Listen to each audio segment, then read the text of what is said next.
Hello, all you sexy motherfuckers watching. Welcome to Shared Screen's first Valentine's Day special with me and Josh. JD and JD. Stands for Jumbo Dong over here. Absolutely it does. Today we're going to be Absolutely reading does. your questions that you guys submitted in our Google form. If you haven't submitted one yet, there is one in the description so you could submit questions live. It's not advice questions, you know? This is like dating game questions. Ask us about ourselves, about our dream dates, all that good stuff. And while we answer your Absolutely. questions, we will be playing I Love You, Colonel Sanders, finger licking good dating simulator. Now, unfortunately, we can't get the sound to go through, but like, Josh, how is this music? This music right now, very peaceful. I would definitely put this on like while making out. Like this is nice, you know? Absolutely. Like, if you played me this music and were like, guess what game this is from, I would probably guess Final Fantasy way before I guessed the Colonel Sanders dating simulator. Sanders dating sim. Absolutely, y'all. It's so peaceful right now. Yeah. Now, was there an anime intro that blew Alex's ears out when we test streamed this? Absolutely, there was, and it was pretty badass. So if we could get an Alex ears in the chat, that'd be great. That's great. Oh yeah. It was insanely loud. So if anybody ever plays this game, just be warned. And it doesn't matter what you set your music volume to. It will destroy your ears every time because it's the video ahead of the game. It's different. That one has its own volume and no one can control it. You know, it's a little bit out of control, like me and Josh over here, you know? Oh, absolutely. Just horny on main all the time. All horny all the time. All horny, all main. Every day. All right, you guys ready to go? Yeah, so Absolutely. Josh, you want to start with like a question and then we'll get into the dating sim? I was thinking the exact same thing. Okay, yeah, we'll get started with one question, you know? I believe this is what they call foreplay. Okay. Okay, Josh, I do want you to know that 83% of the questions are for both of us, and then 16% are for you, or just for you. So I think there's just one question specifically for you, and the rest are for both of us. I know who it's from, too. I'm all about it.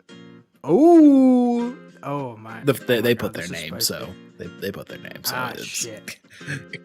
I have no idea. This is a little bit of a tease, all right? A little bit of y'all teasing me. Okay, so let's see. So, Josh, yours is the first one that came up. So, all right, I'll read yours first.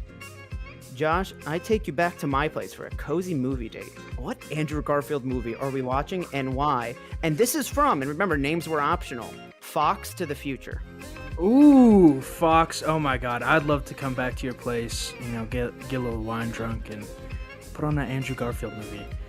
I think I gotta go Amazing Spider-Man 1. You read my fucking mind. Right? Because, like, I watched Tick Tick Boom last night, existential crisis immediately after, cried 4 times. 99 Homes, another depressing one. Hacksaw Ridge. I ain't trying to watch a war movie while making out, especially with that there Craig Fox. So, and then, you know, I do like The Amazing Spider-Man 2, but it ends too sad. It ends too sad, exactly. Like, yeah, like that's just a depressing boner. But you like, know, Amazing Spider-Man 1. Listen, he's got the scenes where he's like all shirtless and cut up, and she's like cleaning him, and it's like, oh my God. And then you get him with his mask off, head down, so nobody can see him, and he's fucking with the cops. And sure, you get the part where the dad dies, but he's not fucking the dad. The second one, the person he's fucking dies. That messes with, and then it ends with, and he's like, but those are the best promises to break. And it's like panties dropped. Oh my God, absolutely. Just dripping by the end of that movie. I mean, also it's February too. Y'all have like 5 seconds to close this window for No Way Home spoilers, but like, you know, I know he's only in like the last hour, like, but still. I feel like it's like the halfway point, honestly. I have to rewatch it, but I feel like it was the halfway point. Yeah, I haven't timed it. I've like teared up every time he shows up, but I feel like it's that last like hour, 45 minutes to like half an hour out where he pops up. And honestly, he's pretty hot in that. You know, they do have some sad Spidey boy scenes where they're all just talking about their emotions and shit like that. But you know, we can take a break from making out to cry a little bit. Of course, that's the healthy way to do it. You make out, right? You talk about your feelings, maybe you share some trauma, and then you're like, so anal? Yeah, exactly. Then they swing onto the Statue of Liberty, and the three of them land together, and I'm bricked up. All right, I'm all ready to go. No Viagra, no foreplay, no nothing. We're jumping straight into it. I'm double bricked up. That was truly the nerdgasm moment for everyone. Absolutely. And for some of us, the gasm may not have just been nerd. Oh yeah. I'm just saying. Yeah. Very, very sexual. Very sexual. All right. Let's get started with this dating sim here. I love you, Colonel Sanders. New game. New game. What's the chef's name going to be? It's funny because we tried this out. We wanted to make sure everything worked, and we just kind of came up with we just typed chef during the stream, and we're like, okay, we have a couple days to come up with an original name. I have nothing. No name. Nothing. How about, the problem is it's hard to combine our names because the first two letters are the same. Right. So we could do just Joshton? I was just gonna say, do JD? Like, JD is just such a... You know what? Yeah, I'm not gonna lie. I'll confess something here, Intimacy also involves trauma dumping and talk about your feelings. I went through like a phase, like my freshman year of college, where I was like being introduced to new people that I was like, but it was like at the end of freshman year, so I kind of met a lot of people. I was like, hey, call me JD. Like, let's just see if this sticks. And I was in a class once, and the teacher was like, going through 10, he's like, if you have a nickname, let us know. And he's like, Jordan, you have a nickname? And I went, JD. And this girl that went to high school with me, she was like, no. Damn. She was in my court. I was like, fuck, she's onto me. Out. Hot damn. Called me the fuck out. I have two middle names, so my initials are JT Double D. So that's like my white boy frat party announcement. I'm like, JT Double D. Yeah, because it flows off the tongue like Snoop D-O double G. 110%. Also, yeah, I'm into it. Aaron in the chat. I see you. Yo, shout out to Aaron for this fucking thumbnail. Yes. Oh my god. Absolutely. Hit him up. Evening Tuesday, and like half an hour, 45 minutes, he came back with, which is art. Pure art. It's beautiful. It's so beautiful. Thank you so much, Aaron. We appreciate you. It's my dick in a box. It's my dick in a box. I remember this loading screen. Oh, there. You sleep softly as the morning sun casts a warm glow through the window of your modest student apartment. The world is peaceful and serene. You could stay in the moment forever. Or you could wake up now. Your first day of culinary school is no time to sleep in. Chat, right now there is a chicken alarm clock going off, and it's clucking right now. Yeah. It sounds like we're like having sex on like your grandparents' bed. Like it's squeaky. Yeah. Oh yeah. That's exactly what it sounds like. But like, if you could keep the rhythm this consistent for this long, props to you. Oh yeah, absolutely. At this rhythm, I'd be done in like 2 seconds, 3 second stops. Like yeah, over. So Josh, what do we do? Did we make this decision before stream? I'll never tell. Is there an instant fail here? I'll never tell. So I think we gotta smack that clock and up and at 'em.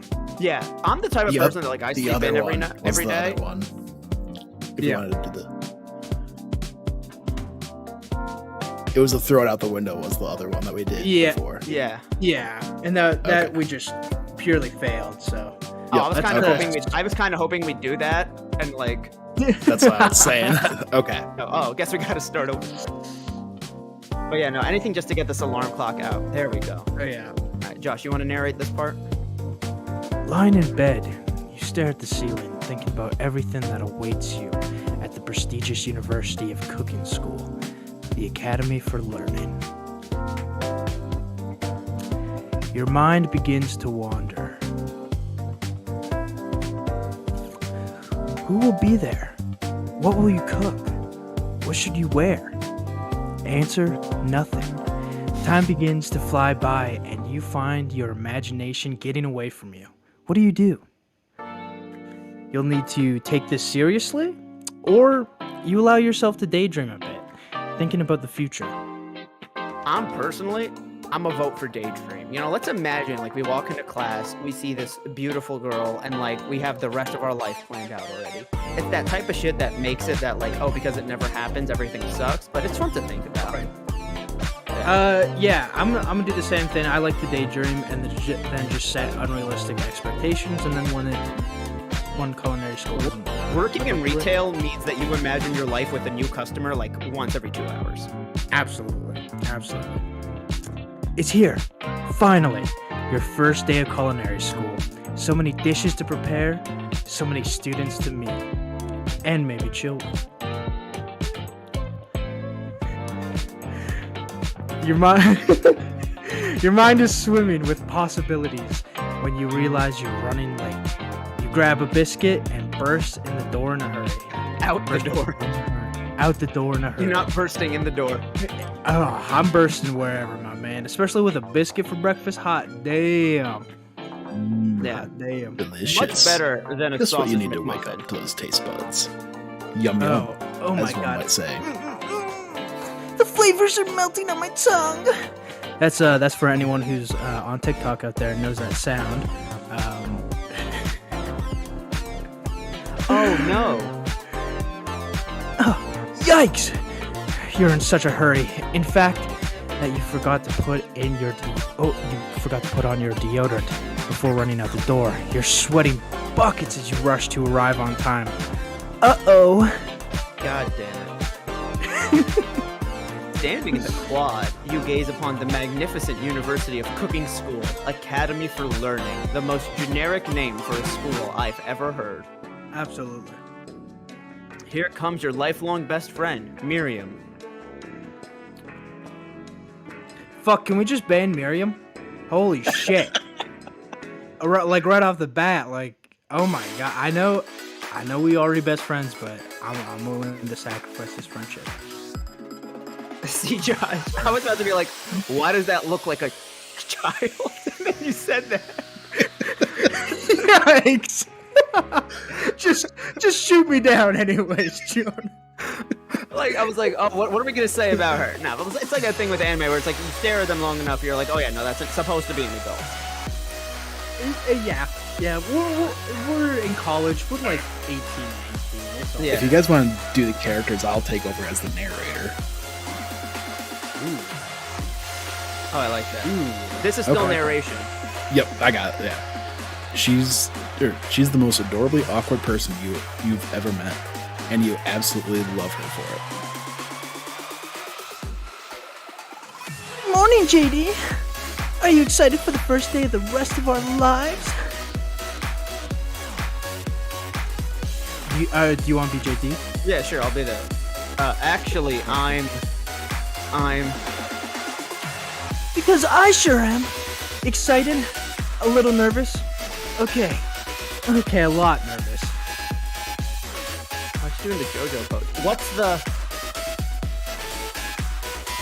It's just that. This morning I made breakfast for myself, but, well, when I ate it, I couldn't taste any love in the food. What if I'm no good? What if I fail? Oh god, she's crying. Classic Miriam. Raised by the MasterChef parents, she's always held herself to a very high standard. Ever since we were little babies playing together and you rescued me from that quicksand box, it's been clear to me that you're the most loving, caring person I know. You're going to do great.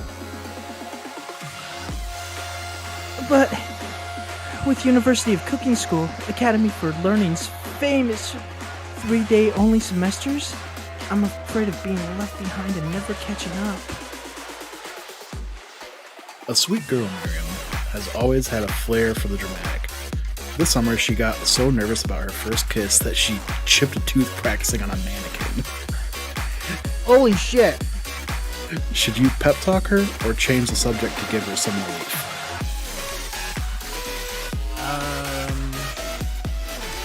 I mean, I feel like if we're homies, you know, we got pep talk. Yeah, do the pep talk. It's alright. Absolutely. Remember last month when we saw that fortune teller and had our tarot cards read?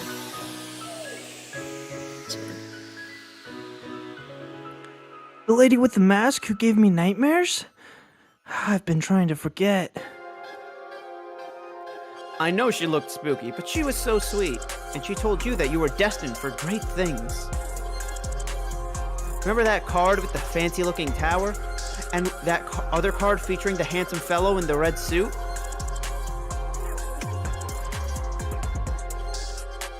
Music is a little loud, by the way, Alec. So they can't hear the music.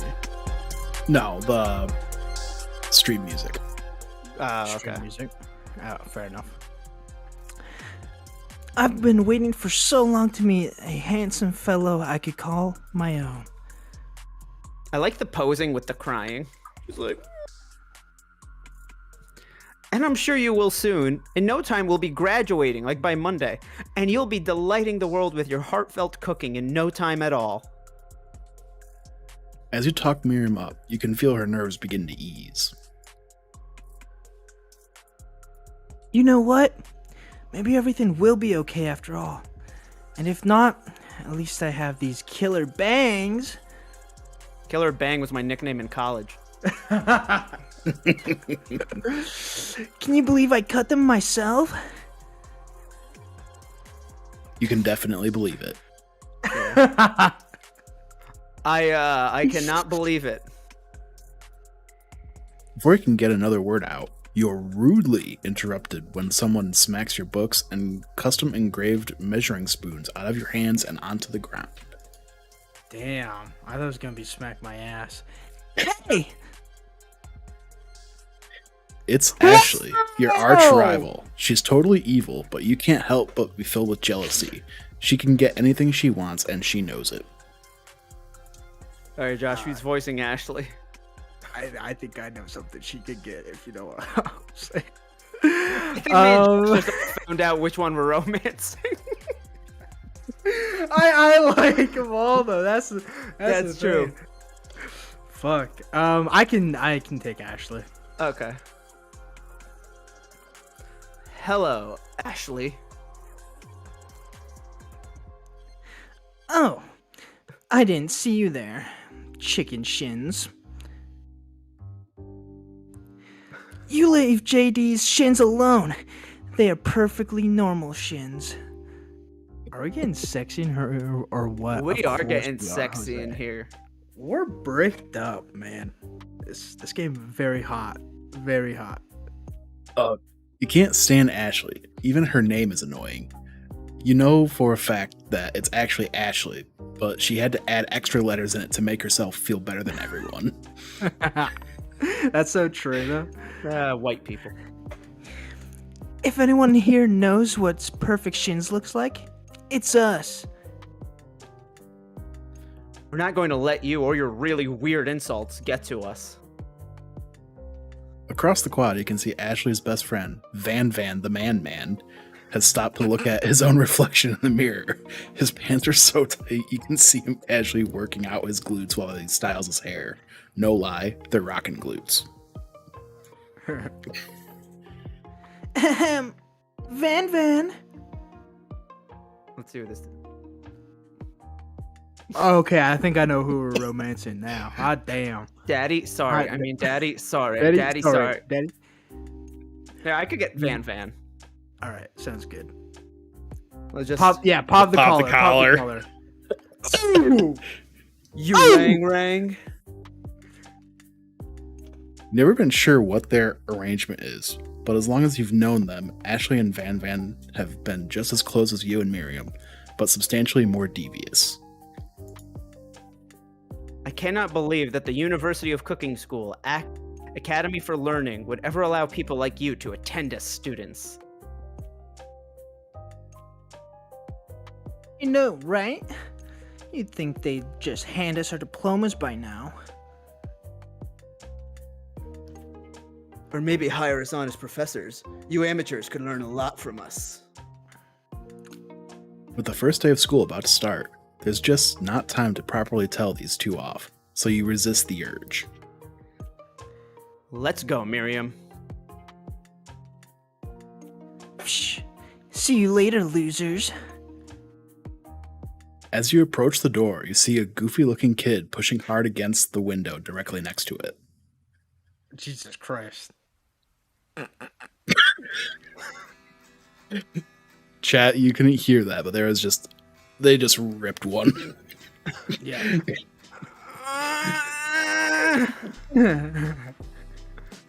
Oopsie.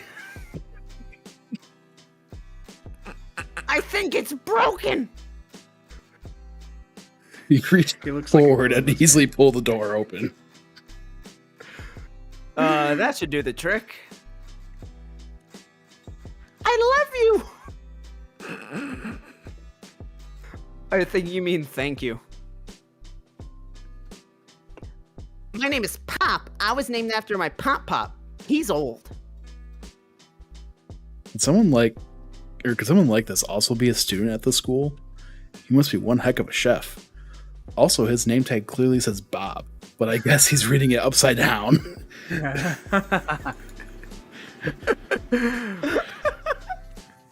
Hi, Pop. I'm JD. So, are you going to make me hold this door all day? Nope. And with that, the young man walks into the building ahead of you. It's just me? Or is he kind of cute? I think it's just you. Jesus, You both shrug your shoulders before following him into the building. You stand at the edge of the room, unsure where to sit. Other students wander in and keep themselves busy chit-chatting. A scruffy-looking pooch takes his place at the podium at the front of the class. Adorable.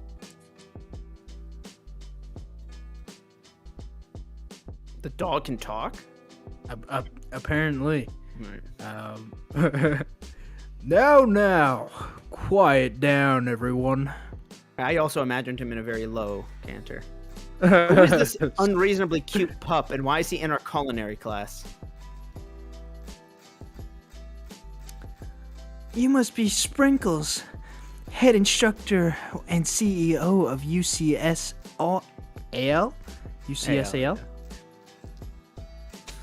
Please, call me Professor Dog. I may be cute and little and fluffy, but I still demand respect. Woof. What? A cute dog is our professor? This is the best school ever. I guess only a dog's nose is capable of picking up all the nuances of fine dining.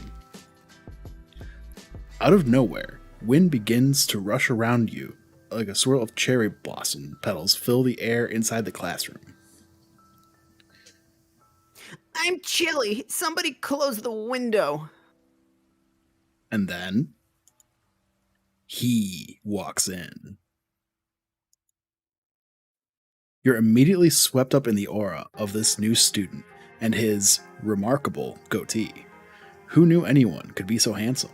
Time stands still. God damn. It's him. It's... If it isn't my favorite student, Harland. Colonel Sanders interrupts Sprinkles. Sorry, Professor Dog, before he can finish his sentence. Please, call me Colonel. Colonel Sanders. A hushed murmur rolls through the classroom as the Colonel Sanders walks down the aisle of desks. Suddenly, the room is sweltering. Sweat begins to bend across your brow. You feel like everyone is looking at you, and you're not entirely wrong. And over here must be sweaty sweats a lot. Maybe we should open that window back up before faucet pits melts into a puddle and evaporates entirely. Hold on just a second. Nobody talks to my friend like that. You two both know my name. We were in the same kindergarten class. And what is with all your really weird insults? Besides, when JD sweats, it's not gross. It's beautiful. Look at that shimmer. Is she coming on to us? Ah, damn. Turn to find Colonel Sanders standing right in front of you. We only get the one choice. Guess so. Apparently. Colonel Sanders, beautiful angel that he is, stands before you, smiling gently, his hand outstretched. Boy, howdy. This classroom gets hotter than a Kentucky fryer. Please, use my handkerchief. Oh, for what? You freeze up. Oh my Colonel God. Sanders is talking to you. Holy shit. Wait. Colonel Sanders is talking to you about how sweaty you look? You're completely mortified. This can't be your first interaction. What if he never forgets this moment? I'd drop out right now. I'd be so How will you embarrassed. I'd just respond? say, like, I say, you want to answer another question before we make this decision, Josh? I think so. I think Yeah. so. All right, let's see what the next question we got in was. Alrighty, now this one's for both of us. Gino asks, "What is the best fruit for Valentine's Day?" Ooh, I feel like there's only one real answer. the grapefruit. Oh God! Go. You know what? There's two good answers. And now you just go suck his dick. The first time, I will never forget the first time I saw that video and how I reacted to it. And then 2 years later, watching Kinda Funny's reaction to it. Chef's kiss. Oh yeah, it's So I mean, something else. outside of the grapefruit, I personally, I'm a strawberry guy because I like strawberries in general, but like there's Right. something sensual about the strawberry. Is it the fact that cream complements the strawberry the best? I think it is, and like. So one time, my freshman year at college, there's a actual culinary school not too far the road down from my house. Right. And I matched with this girl on Tinder, and she was like, "Oh, come over, we'll hang out." Mhm. And she was like, "I made like food, but I'm missing 2 ingredients." And the 2 ingredients just so happen to be strawberries and whipped cream. And so Ooh. it's like 10 o'clock at night on a Friday, and I'm at the register of a supermarket. Only thing, strawberry and whipped cream. And the cashier goes, "You're going to have a fun night, aren't you?" Damn, I thought you were about to say strawberry whipped cream and condoms. Like that would have just been like the perfect. Oh, like, no, I wasn't pride expecting package anything. And I was correct in that assumption. there. Also, Aaron, strawberries for her, pineapple Pineapple for him. for him. Pineapple, very very good choice. I other than grapefruit, of course, I was gonna say cherries. You know, just popping them. Oh, yeah. Very essentially taking the stem out and you like spit Tie the a seed out. knot. Of course, yeah, for her. Yeah, Or, you tie the or knot. you, if you're talented enough, you know, tie the knot. Men got to the use knot their in your mouth. tongues too.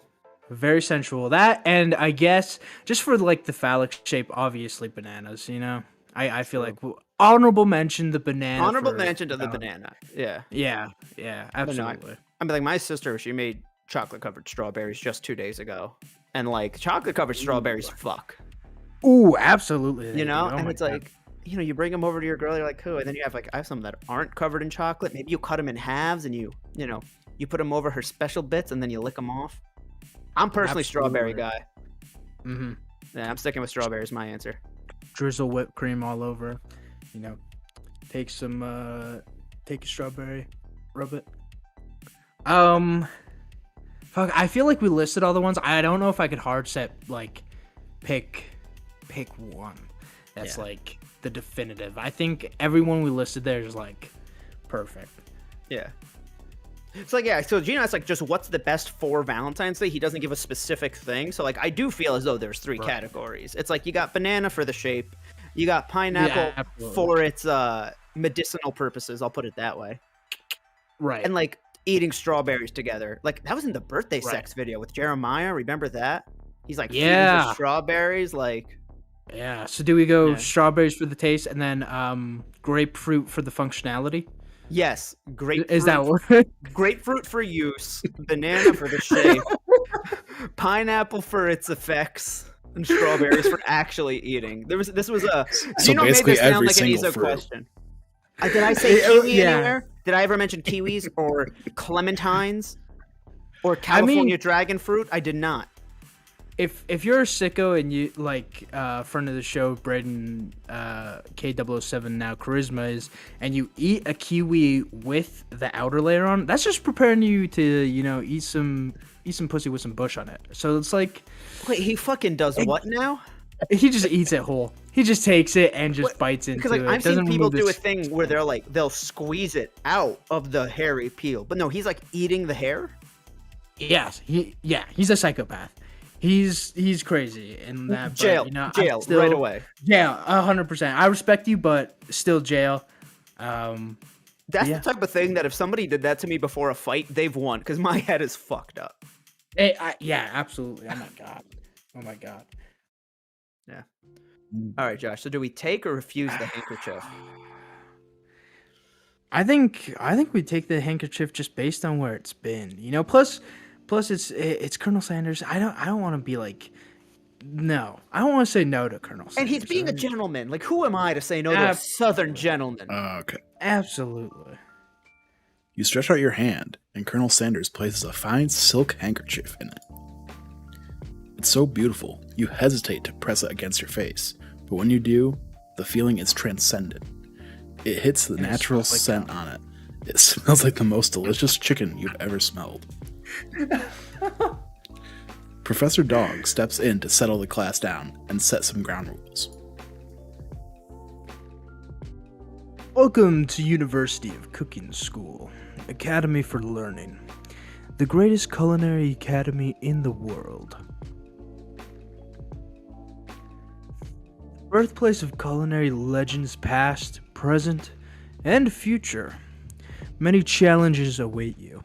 There will be tears, there will be blood, there might even be cum, but there might also even be really adorable, tiny food.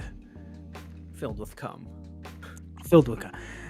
And when all is said and done, there will be a battle. You will lift your sporks and complete the broom cooking arena. Is this supposed to be brume? No, it's pronounced broom. I've seen places spelled like that in New York. Okay. Yeah. Okay. Just then, another student enters the classroom and interrupts the professor's rousing speech. Hi guys. I'm late. I hope everyone had a good summer. I really miss... Quiet! Late to class is bad enough, but interrupting my monologue? You're on the fast track out of here, young man. And sure, you're even in the right place. And are you sure you're even in the right place? Don't recognize me? This is my third year in the school with you as my teacher. Didn't they say the semesters were 3 days? Yeah. This kid's just such shit at cooking that it's like third semester back. Right? Jeez. Everyone stares at him blankly. Does no one remember me? You're expelled if you utter one more word before I finish.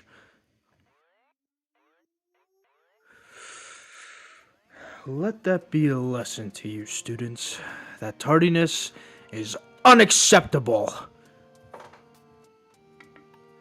Even Clank made it here on time, rolling halfway across town on his tiny wheels. Who the fuck is Clank? I was just Yeah, gonna who the say, is fuck it gonna be like actually Clank from like Ratchet and Clank? Because I feel like that's copyright infringement. Damn. Also, Aaron, we did not know there was a John Cena one. We planned this stream and we were like Colonel Sanders and Nicolas Cage.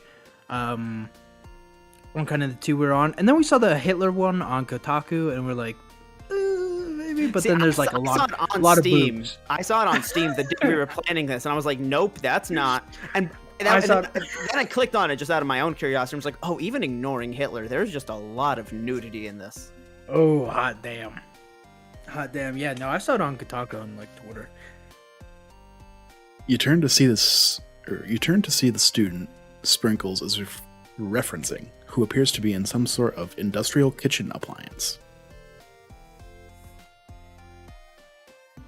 The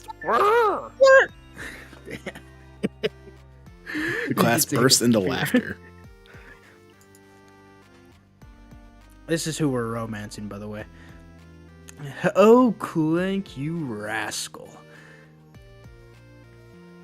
Sprinkles walks in the classroom as everyone stands in silent obedience. When he gets to you, he lifts his nose into the air and takes a deep sniff. Fuck, that didn't pick up a mic. Yeah, honestly, probably for the best. Your diet is lacking. Based on what I'm picking up here, you definitely need a multivitamin. You should be taking better care of yourself. Never had a talking dog as a teacher before, but Sprinkles' reputation for being smart but tough is well known. You decide to try and butter him up by giving him a treat from your pocket. But what kind? I don't like the idea that we're just carrying beef and chicken in our pocket. But you're in a culinary school. Ugh, Yes. That's fair. I feel like rubber ball. You can't go wrong. No? I was gonna say, Think about it. if we have a talking dog and we're like, oh, here's a bull, like we're like fetch, like we're kind of degrading him a little. It works on Family Guy. Plus, he's a culinary teacher. If he tastes the treat or the snack, even if we didn't make him, he's gonna be like, "Oh, you have shit tasting food, or you cooked this and this is trash." Like it's day one. I don't need him judging my food. You know what? You've swayed me. Let's do rubber ball. Yeah. You reach beneath your apron and return with a rubber ball in your hands. Sprinkle's eyes grow wide as he locks onto it. You toss the ball, and he bounds after it, grabbing it in his mouth and swinging it from side to side before dropping it. Instincts always take over. Thrill passes quickly. It's not clear if he endeared you to him or not. Settle down, young chefs. Take your seats and prepare to have your minds open to the amazing possibilities of culinary creation. As everyone rushes to claim their favorite seats, you're left standing at the front of the room. Only two options remain. Hey, JD, there's still a seat here. It seems that no one has claimed the seat next to me. If you're interested. Two good options, but which will you choose?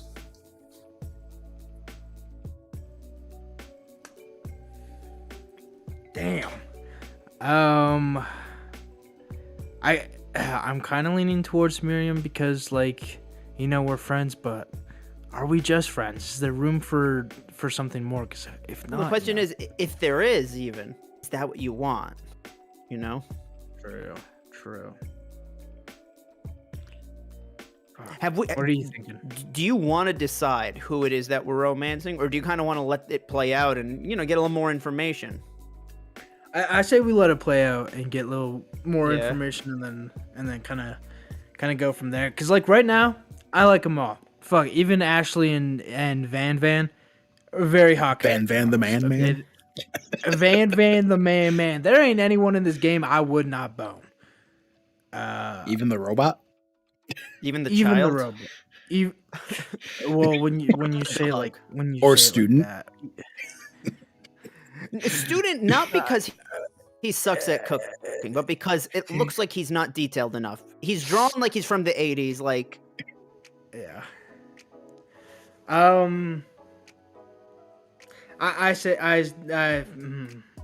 Maybe Colonel Sanders. He did offer us his handkerchief after all. And you know what? It's like, this is our first day of college. Like, do we really want to be with this? You know, like, we move on from friends sometimes. Like, sure, you've been with me since kindergarten, but like, I'm not that kindergartner anymore. I can get out of a quicksand box, which, I don't know why my mom put me in there. Absolutely. 3 days is a lot to burn bridges, and I maybe we burn them all here over the semester. Also, if they're going to be like, hey, pair up with the person next to you, we have an advantage. Oh, that's very like good. a lap partner situation. Absolutely. Yeah. All right, so Colonel Sanders. Colonel. Absolutely. Right. Lock it in. You move to take your seat by Colonel Sanders. It appears he brought no books, pens, or pencils. However, his perfect upright posture shows off a seriousness that makes you confident in his desire to learn. Thanks for offering me this seat. I've only had 2 rules. Do all you can and do it the best you can. It's the only way to ever get that feeling of accomplishing something. That's so inspiring. A little off topic, if you ask me, but okay. As soon as you've settled into your seat, the professor makes an announcement. Think fast. It's time for a pop quiz. Yay! A quiz about me! This little fucking shits. Oh, Jesus Christ. This incredibly important and surprisingly short quiz will tell me if you are ready for life at culinary school. Okay. Go ahead, Josh. Okay. Keep your knives sharp and your focus sharper. Here comes question number 1. All right, what's up, Jordan? So Laren in the chat goes, Jordan, look at your text. I promise it's worth it. And funny enough, this text fits with this Valentine's Day stream. And I'm not going to text Laren the answer to this. I will give her the answer live on air with everyone else. So Laren texts me. I like it. So Victoria, which is our other best friend, the one that we do Marvel School for Dummies with, listen and follow Marvel School for Dummies. So Victoria and I are on Discord, and she was telling me about this Reddit post Cody and Noelle were talking about on their podcast. I don't know if you guys know who Cody and Noelle are, but they're YouTubers. Tiny Meat Gang. Josh knows. Absolutely.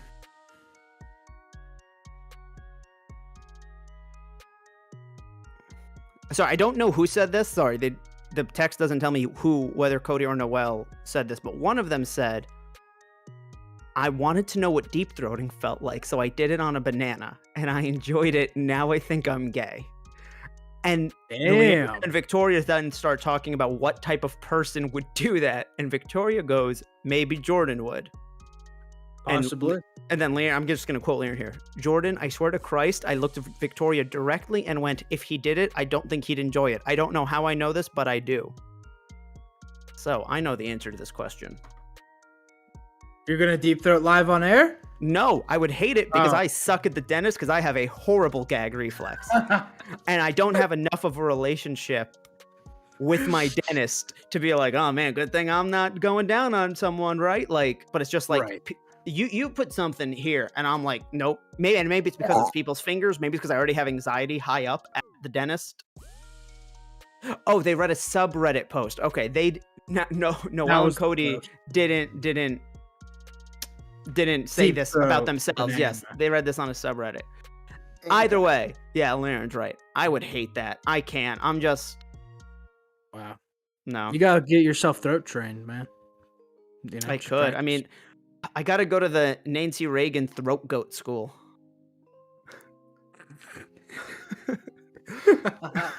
You know what I'm talking about. Damn.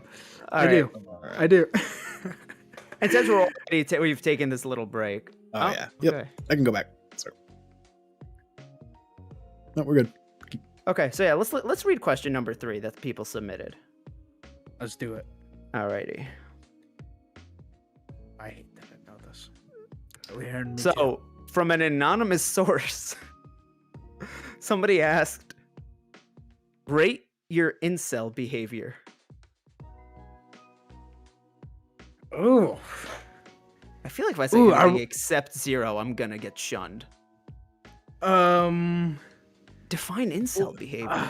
I thought we were going like maybe like are we A, B, C, or D with it? D being like you're not really an incel, A being like max incel, right?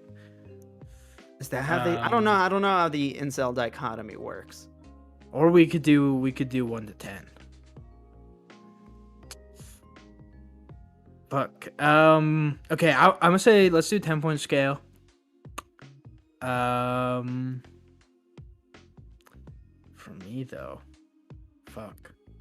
I'll say this while you're thinking.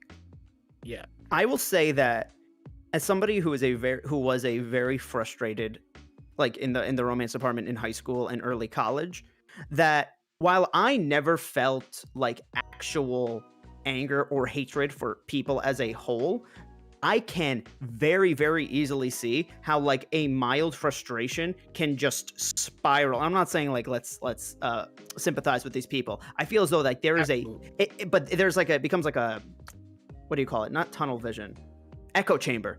Like if you're just gonna stay in that zone, like that can fucking do horrific things to you. It's that same idea of like how, if you're 14 and into cringy jokes, you might go right down a pipeline that makes you alt-right. Right. I feel as though like there is that pipeline that exists, and that's scary. Yeah, absolutely. You know what I'm saying?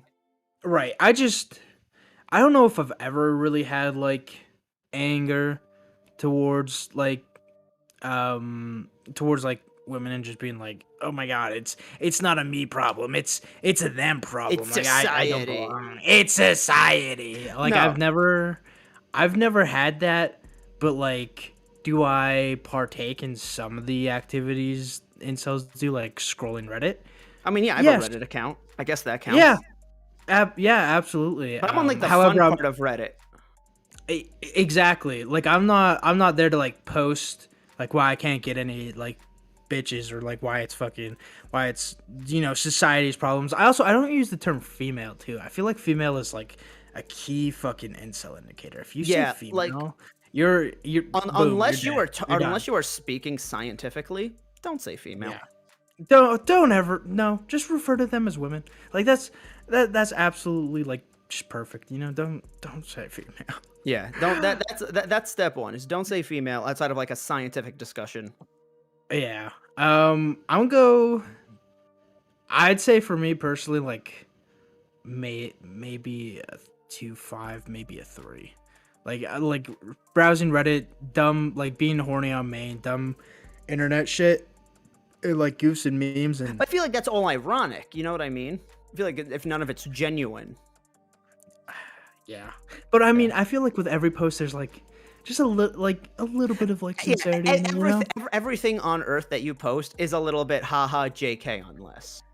Yeah, unless right. Except when I say that it's an open invitation to my DMs, that is not a JK. That is just this is serious. Slide into my DMs.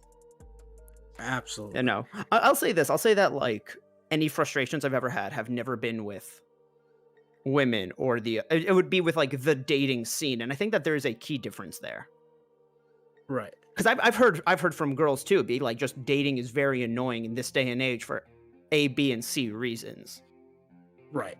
And I think that they're honest, valid reasons. All valid reasons. Where I live, it's like, I have to deal with either like high school dropouts or like single mom nurses, and like no shame to anyone who didn't get through high school, but like that's not what I'm looking for. So it's like tough.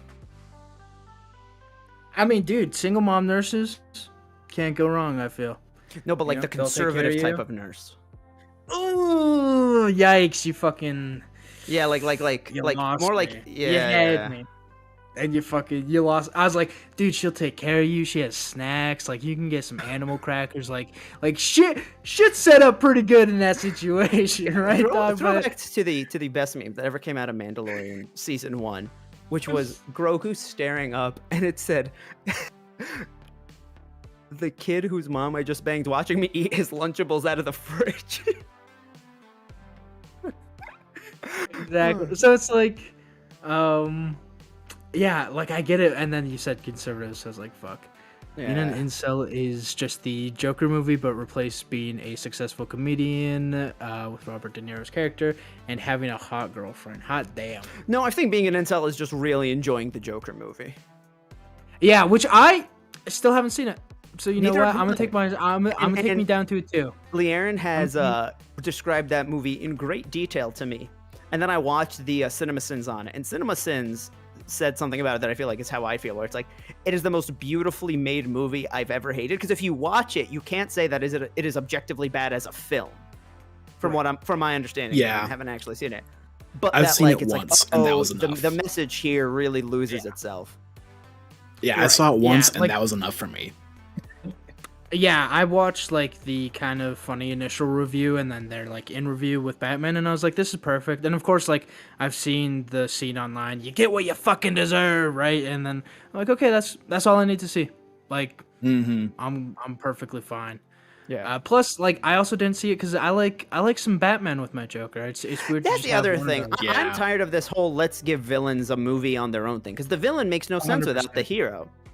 Are there some people that fall in the middle that maybe you could make a compelling movie about? Sure. Doom has gotten his own comics before. I could hypothetically see a Doctor Doom movie being made. Not Doom, the video game. But, like, I don't know. I don't necessarily need to see a Green Goblin movie. Or a Venom movie. Or a Venom 2 movie. Or a Morbius movie. Okay, yeah. See, I was all for seeing Morbius for one reason, and it's because I'm like, why the fuck is Michael Keaton there? What's going on? Yeah. Yep. Yeah, I'm not gonna see it. It's once you started like, I was all there, and then you said a Green Goblin movie, and I was like, fuck, would I watch 2.5 hours of Willem Dafoe just be Willem Dafoe? That's different. Yes. I feel like that's different. That's different. That's a fucking Norman's on sabbatical, honey. Like, fuck, give it to me. 3 hours straight. I would watch it. The Norman's on sabbatical, honey line, I have been thinking about since December 16th, because Willem Dafoe chose to say that line with like the attitude of like a sassy woman, and I was like, I don't know how you got to this choice, but I like this choice. Like, Norman's on sabbatical, honey. I'm like, oh, okay, that's interesting. I was like, that's a choice, and then he kills Ant-Man. I'm like, fuck, you're the best. Like, you're one of the best villains in the MCU, dog. Like, holy shit, that's incredible. Oh, we already spoiled that Andrew Garfield was in it. Yeah. But also, like, it's February. Yeah, we're getting close to we are getting like 2 days away or 3 days away from like the movie's been out for 2 months. 2 months plus if Disney's already putting out like screenshots and shit like that. About it. It's like there was like a week after Infinity War, people were talking about the snap. So I've gotten to the point where like I'm posting Spooderman spoilers. 100%. Yeah. So did Disney. So if Disney's spoiling it, I'm no problem spoiling it. But final rating, I'm gonna go 2. I'm gonna go 2 on it. Yeah, I'll say like 2, just because I feel like 0's being too like nice to myself. You know, you gotta humble yourself sometimes. It's more honest. You know, being on Reddit and being horny on main, like, not the worst crimes. I feel like we could be like those are like misdemeanors. You know, if being an incel is a felony, those are like maybe parking tickets. 100%. And I'm like, you know what? For every horny tweet, I'll pay up like a price. I'll pay a fee. You know? Oh, like a swear jar. You have a horny on main jar. Yeah, exactly. Yeah, and you know what? I'll just keep adding to that jar until someone slides in my DMs. We'll use that money to take you out. Okay. Boom. Be a sugar daddy. Boom. Right. Perfect. I think we have a quiz to take. I was just gonna say, you guys ready for your quiz? Absolutely. If train A is traveling to point B, train B is traveling to point A, how important is it to wash your hands before cooking? I haven't done long division in a while. Honestly, I kind of want to take the crack at Pop here. Well, that's the only answer that actually says that you should. Extreme. Yeah, but like, also fuck Pop. You know, I like low key like. Yeah. How did this snotty snotty kid get into a college?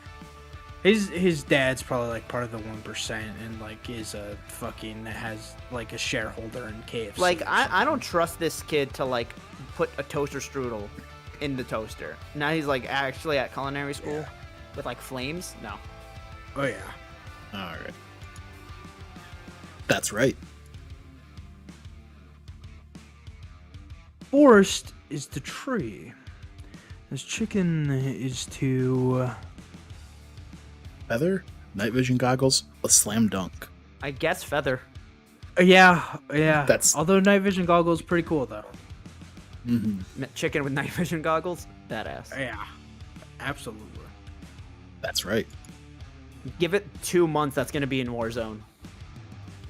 Oh yeah, the new chicken operator skin, dude. Yeah. Colonel Sanders. What is the most efficient eating utensil ever created? A comically oversized I gotta- fork, a meat tenderizer, or a spork. I know I gotta go spork's the spork. right answer, but I kind of want comically oversized fork. But But what we if wanna you're do good in eating- school. What if you're eating cereal? You could still eat cereal with a spork because of the spoon element and the thickness, but you know, I know That's we're true. a comically oversized fork. You're Yeah. missing some. That's fair. Shout out the sporks, man. I feel like, you know, they're a little underrated. Yeah. So which one are you guys going with? A Spork. spork. Okay. C. Final answer. I That's feel right. like the problem with sporks is that we villainize them and we made them like, oh, that's the thing that comes with your KFC meal. However, what's a really good way to cure climate change? Stop with all these utensils at these fancy restaurants. Standardize the fork across the board. Absolutely. What food is best for broken heart? Her best friend's pussy. Hot damn. Jesus Christ. But anything, as long as it is prepared with love and not too much salt. Camel meat, a pancake that looks like a silly face. Camel meat was my nickname in college. Hot damn.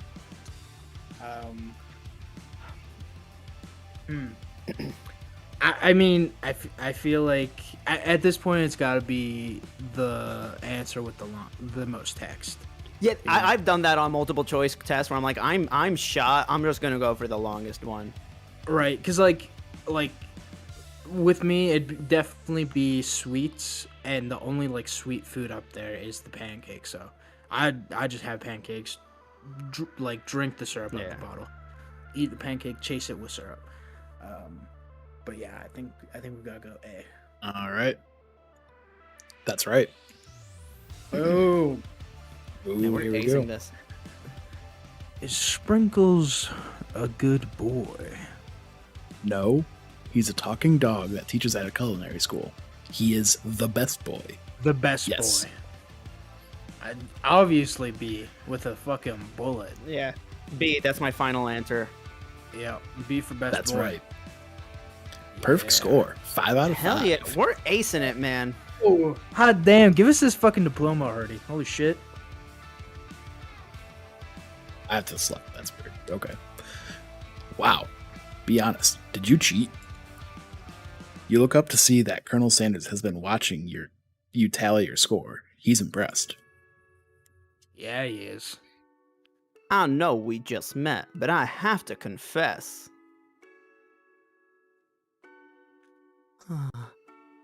I think you have a beautiful brain. And we give beautiful brain too. Drop your pants, Colonel Sanders. Hot damn. Hot diggity, JD. Billy the Door You says GG's. Thank you. GGEZ. GGEZ. Hot diggity, JD. You just scored some major Colonel Sanders points with that performance. Yeah, we did. May I have your attention, students? I have an important announcement to make. Time for lunch! Wow, the cafeteria is as nice as any restaurant you've ever eaten at. It makes sense that a school dedicated to cooking would also be serious about eating. Yeah, adds up. A delicious fragrance wafts through the room and tickles the end of your nose. Your mouth waters. You smell that? That must be our lunch. It smells crazy good. Everyone, can I have your attention? What happened to his hands? Is it about lunch? No. I just wanted to apologize for my tardiness. You see, I was... Howdy, folks. I'd like to make an announcement. Hey, I was. It's about lunch. Everyone cheers. But I feel like student is like the quiet, like art student. Oh Yeah. yeah. Yep. He could pop off any moment. Absolutely. You said it, not me. I'm Canadian. I can't say. I'm American. I know one.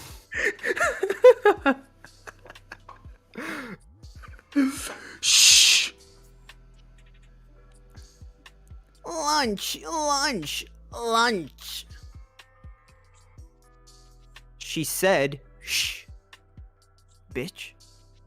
In honor of the new semester, I have prepared something special to share with everyone for lunch. What if this game is like constantly updated to just include a new like KFC ad? The fuck. Oh, right now it's our world famous chicken sandwich. Come on down here. We're just $4.99. one of the Jim Gaffigan commercials start playing. What up, Robert? Also, what up, Hyman? Robert Hywood? What's up, Robert? That must be the smell I smelled. Oh, that was weird. Indeed. That smell. That smelly smell. That smell that smells smelly. You hold your breath, waiting to see what food this mysterious student has created. You've heard that he's very talented, Tough. but were the rumors true? Oh yeah, he Look is. at those arms. I was just gonna say, Like, damn. massive forearms. Is this? Colonel Sanders lifts a large bucket above his head. Its contents glimmer in the light. Piled high are huge pieces of chicken, breaded and fried to a crispy golden finish. Ooh. The aroma envelops you, and you begin to feel warm and safe. Oh my god! Now, did I order KFC before the stream, knowing I was gonna get drunk and then want KFC after the stream? Absolutely, I did. But with chicken, I know it might be a little weird. I prefer KFC cold. Like the chicken, Oh, I rather have it like in the fridge, and then when I'm just shit faced, pop it out and just eat it cold. Now the sandwiches and shit like that, hot, fresh, perfect, incredible. But the chicken I gotta go cold. Really? I've only been to KFC like a handful of times. Like, I'm just, like, I like chicken cutlets. You know, chicken cut on like and like fried chicken in a sandwich. But like when you call about like traditional fried chicken food, it's like it's not my thing. But I don't dislike chicken that has been through a fryer. Do you get what I'm saying? The chicken tenders, chicken nuggies. Right. All that. Popeyes, Robert. Popeyes is bussin'. Popeyes is very good. Very good establishment. okay, that's good. Colonel Sanders has filled a bucket with chicken? What a novel concept. Your stomach begins to grumble, as if to say, stop thinking and start eating. God damn. For years, I have been developing a secret recipe for the perfect fried chicken. By my calculation, nothing less than 11 herbs and spices are required to achieve the perfect balance of flavors. I was literally waiting for the 11 herbs and spices joke. Also, Robert, we've been answering them sporadically throughout the stream, and I think it's time for another one. I was literally about to say, bringing that up, Robert. I think it might be time. It might be time for another question. Okay, Anonymous asks, what do you think is the reason why you guys are still single? Now, Josh, don't make us go back and have to change our incel scores. Honestly, just fear of commitment. Like, we're getting that. I We're getting real. was just gonna say we're getting real. Oh yeah, that's it. Fear of commitment. I'm 23. I don't know what the fuck I'm doing with my life. I don't know if I'll be out of here. If I'm like moving to a different province or to a different country in 2 years, or if I'm gonna still be here. But like, I'm scared to commit to something and then have to just, tear it off like a Band-Aid that quick and just deal with the pain. I feel like that's the honest, like real answer. Other answer, I'm just a bit of a slut, honestly. I'm just snacking. I would say for me, it's a mixture of two things. You said, Josh. One, it's like, yes, I've definitely had my hoe phases. We all been in college. We've all been young. You know what it be. Absolutely. The other thing is like also like the not knowing where I'm going to be. It's like, so I went to community college for the last 2 years. Then I went to a real 4-year college, but only for the last 2 years. Then I tried law school and got sick and came back to where I am, like my hometown. Right. Tried law school again. Right. COVID happened. Didn't like it. Went to a different school. So I've moved. I've been in the past few years. I've been moving very constantly throughout my life. So it's hard, like once you start talking to someone. Like I remember when I was graduating my community college, I was talking to this girl and she was like, so like, where do you see this going, blah blah blah. And I'm like, the problem is, it's like I truly could not tell you where I'm going to be in 6 months location wise. Like I do not know. Am I going to stay local? Am I going to go to school an hour and a half away? Am I going to go to a school 6 hours away?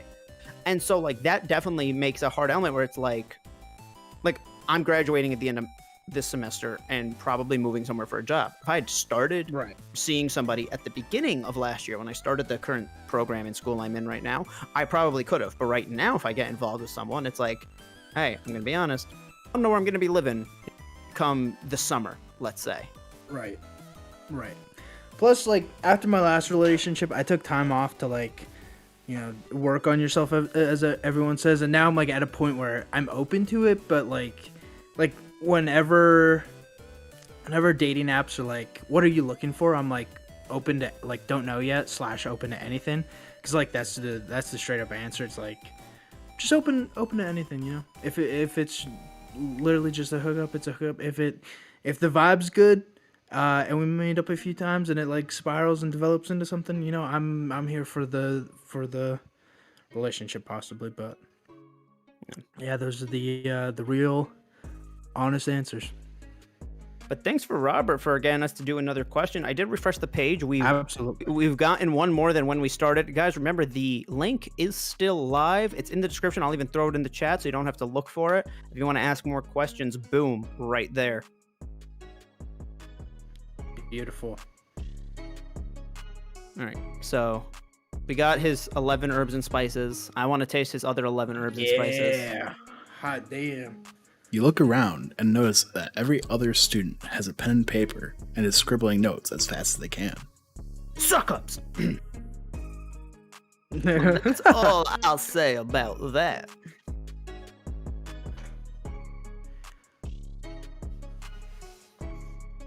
What? You think we want your stupid secret recipe, dude? Pish. Nah, my dude. Nah. I'm just, drafting a last will and testament in case one of those ingredients is a poison. Got him. He looks around nervously to see if anyone else is laughing at his sick burn. You wait to see what zinger Ashley has prepared to follow up, but she suddenly takes a different approach. Yeah.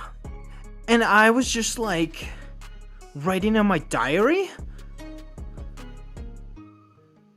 Dear Diary, today I smelled something beautiful, and I know at the moment that only the hands of a true gentleman could fry chicken so tender. Whoa, is she trying to steal our man right now? We gonna fight this bitch? I say why not both, Oh, holy shit. Honestly though, yeah. I mean, dude, the more I'm looking at Ashley, I'm like, we got the big titty goth girl in the skirt with the thick thighs, and it's an enemies to lover trope. It's an enemies to lover trope. And she's like mean, and I'm like, ooh. You see her body language change from bitter and evil to sweet and innocent as she slides closer to Colonel Sanders. She realizes that he is destined for greatness and fame with cooking skills like this. She wants him all to herself. Oh, please. Do you think KFC wants us to believe that this is like the Colonel's origin story? Like this is canonical? I think so, yeah. I can see it. Well, Van, the man, if you don't want any, I'll take his. Well, hold on. I mean, I guess I'll try it, bruh. He takes one bite, and his eyes grow wide. He starts contorting his face as he tries to hold in the pure exhilaration and act unimpressed. Easy now. There is enough for everyone. Please, my fellow classmates, dig in. You take one piece of fried chicken out of his bucket and sink your teeth into it. It's amazing. Tasting Colonel Sanders' food. I was going to say, is this canon or is it Mario Lopez movie canon? Asks Billy, and I have the answer for that.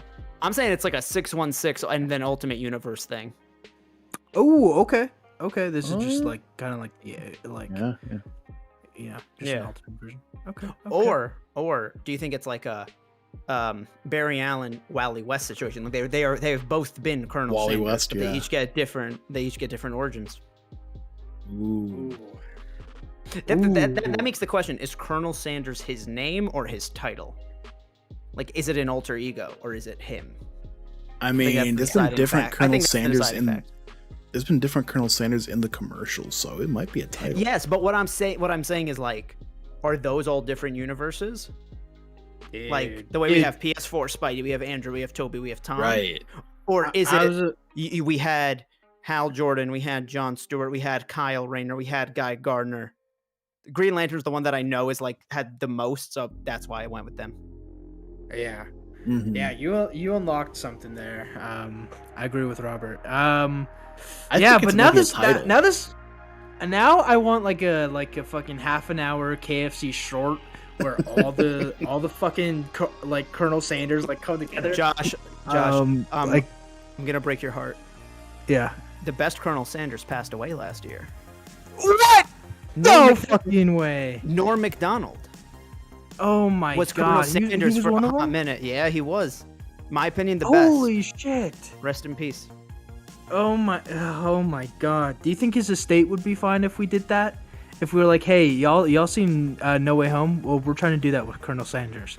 Do you mind if we just get the audio from him at least? See, yeah. I'm thinking more it's like what if it's like a in memory of Norm Macdonald? Or no, listen, we Force Awakens it and we take his voice and he's like he's motivating all of them.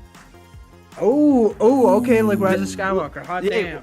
There was a thing that happened in the comics once with somebody who had became the Flash, that she started going so fast, she had access to the Speed Force and could hear all the other Flashes speaking to her and helping her. What if it's like instead of multiple Flashes in one mind, it's one Colonel Sanders, the one that has ascended, is like uniting the rest of them. Dude. He's like the Madame Web of the Colonelverse. Dude, I like that. And then, like Robert says, this one is just like Japan's origin story. And like, when he comes in, when he makes his appearance, he like, I don't know, maybe has a katana and he slices chicken, some shit like that. I think he means more the anime art style. You know what? That's fair, but I mean, still, if that happens, I'm not gonna say no. I'd fucking pop off. I'd let him cut off my breasts and thighs. Tenderize me, Colonel. All right, portal opens up. He peeks through and he goes, nah, and closes it. Damn, I like that. All right. What if we got like the listen, Colonel? It's just a leap of faith, and then he finally drops the baskets into the oil. Oh. Yeah. Shit. You know. Oh shit. KFC Gaming, KFC, fucking put us on this. We'll put it on this. We'll do it. Into the Colonelverse. Literally, yeah. Sign us a blank check, please. Instead of dumping it into the fryers, he finds the 11 herbs and spices. Fucking Thanos style. And it's like a gauntlet with the Yeah. But I'm thinking is like maybe it's like they're like no, we don't tell you the 11 herbs and spices. It is your job to refine them, and so it's like he's trying different combinations. And finally, he's like, just go with your gut. He selects the perfect 11. Obviously, they're not going to tell us what they are. Right. He bites in and he's like, that's it. That's the one. Boom. Infinity War. We got something here, guys. We got something. We got We something. we do, exactly. Never mind, that's dear.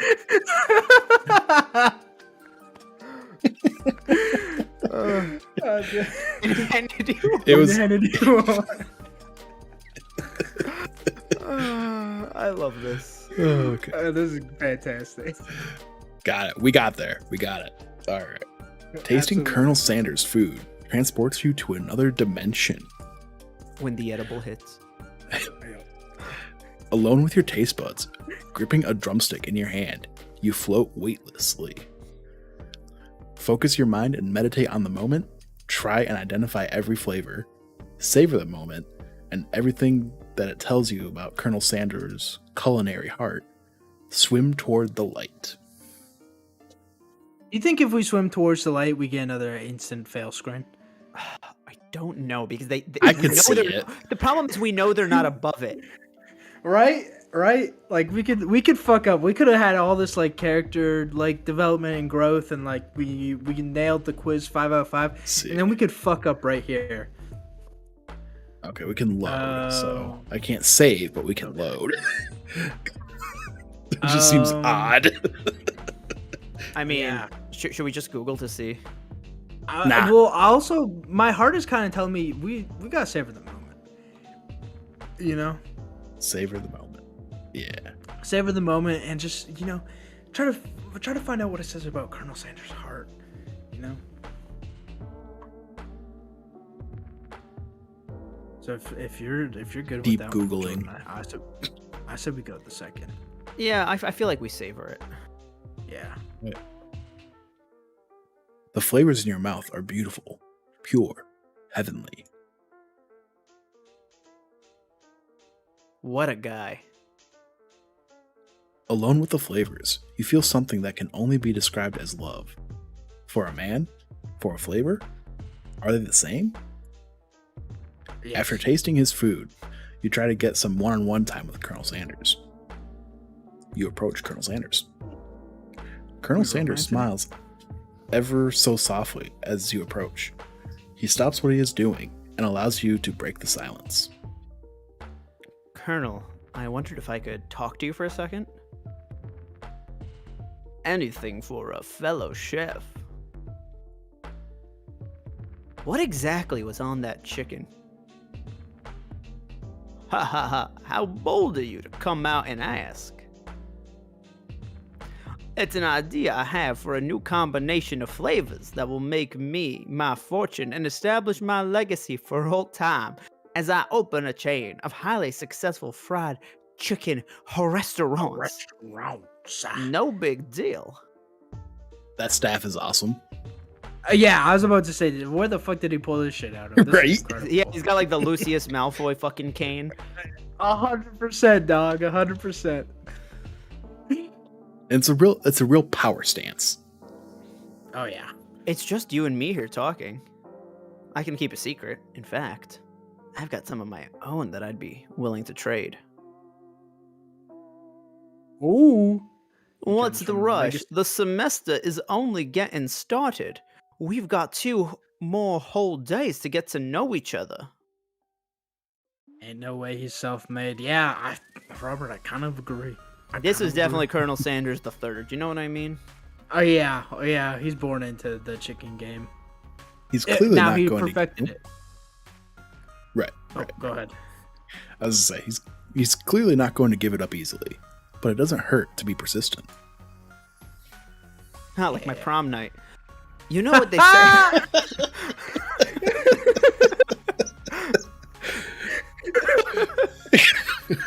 It's a shame they don't have clips on YouTube. I know. You know what they say about secrets, Colonel? Shouldn't learning be fun?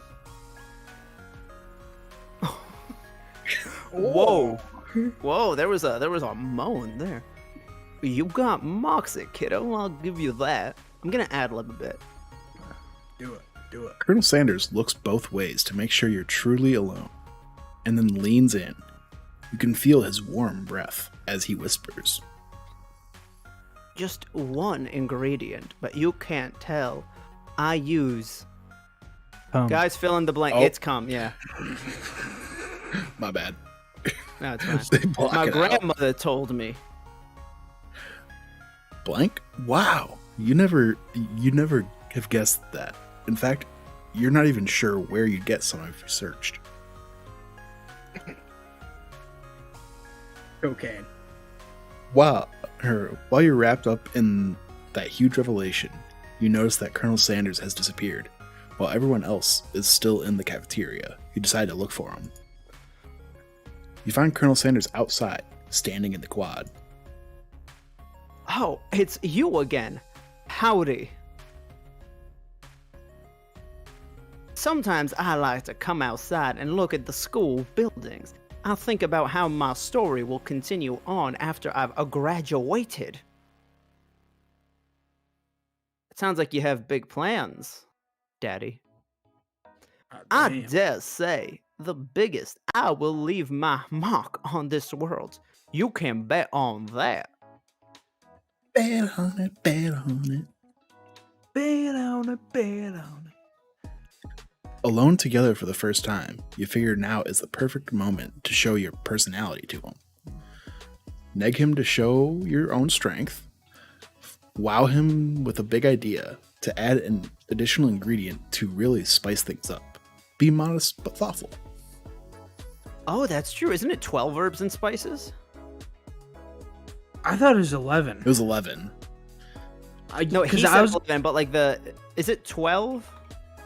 I was initially going to say 7, but then once they said 11 in the game, I was like, oh, I'm just... Oh, you know, it Pretty is sure 11. it's 11. Yeah, Because it is 11, so yeah. I always remember them saying they follow 6 people on, or they follow the Spice Girls Yeah. and the 5 guys follow named the- Herb. Yeah, they follow the 6 Right. Spice Girls and 5 guys named Herb. Yeah, you're right. That is fucking funny, and shout out whatever social media intern thought of that. That's incredible. I think we'd be modest. We'd be thoughtful. We're still humble with it. We don't want to push another spice onto them. No, don't push another spice. Then that joke won't work. True. True. Oh, hearts. That's a good sign. I just wanted to tell you that I really enjoyed your food. Now you've got his attention. Right. You have my curiosity, but now you've had my attention. Django Unchained. The 12th ingredient is the friends. The friends we made along the way. Absolutely. Yep. Absolutely. Perfect. Jordan. Yeah, I know. Hold on. Oh, okay. Flavors were complex, but comforting. The interplay between salty, savory, and peppery, it was perfect. I appreciate the compliment, JD. I'm sure it'll be a big success. I know we've only met today, but I'm starting to get the same feeling about you. Ooh. We should head back inside. The next lesson starts soon. You step into the massive cooking arena, where the afternoon lesson will take place. Each student gets an oven and all the tools and ingredients they could need. Look at this place. It's magnificent. Finally, we get to show our stuff. Wait a second. Oh no! We have to show our stuff. What if I totally blow it? You're not going to blow anything.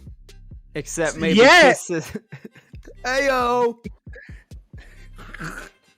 Except maybe he's nuts. I mean, except maybe kisses to the crowds of fans you're going to earn with your signature adorable tiny food creations. Welcome, students, to the cooking arena. For today's lesson, we'll be cooking with partners. Hurry up and pair off. Naturally, Miriam looks over at you, but unable to control yourself, you pounce on Colonel Sanders. Hey, Colonel, would you like to tackle this lesson as a team? A team of 2? A tag team, maybe? That is, me and you, if that wasn't clear. Absolutely. It's not Want gay to if be it's a my three-way. partner? It's not gay if it's in a three-way. Sure, JD. I'll prepare our station. Look how sad Miriam is. I'm sorry, but like, Without you as a partner, Miriam is left standing all alone. Two different students quickly take notice. hi, new partner. Beep boop. Bzz. Oh my! 2 potential partners? I'm so sorry, gentlemen, but I don't know who to choose. This is the worst season of The Bachelorette I've ever fucking seen. Dude, literally. It looks like you'll have to pick for her. Friend duties can be a little awkward, but that's the price you pay for not being alone forever. Clank. There's no way we're telling her to go with the kid. 110%, dude. I was thinking the exact same thing. Yeah, no. Yeah. Clank. Absolutely. Fuck Pop. Sorry, Pop, but I think Miriam will be partnering with Clank today. Go play with your action figures or something. It's okay. I already ate. It's not entirely clear if Pop has any idea what the point of school even is at this juncture. Clank is clearly excited to have some attention. He heats up and begins to roll back and forth. Warp, warp, warp. Hold on there, fella. We don't even know what the assignment is yet. Technically, Clank might not have a face, but there is something charming and earnest about him.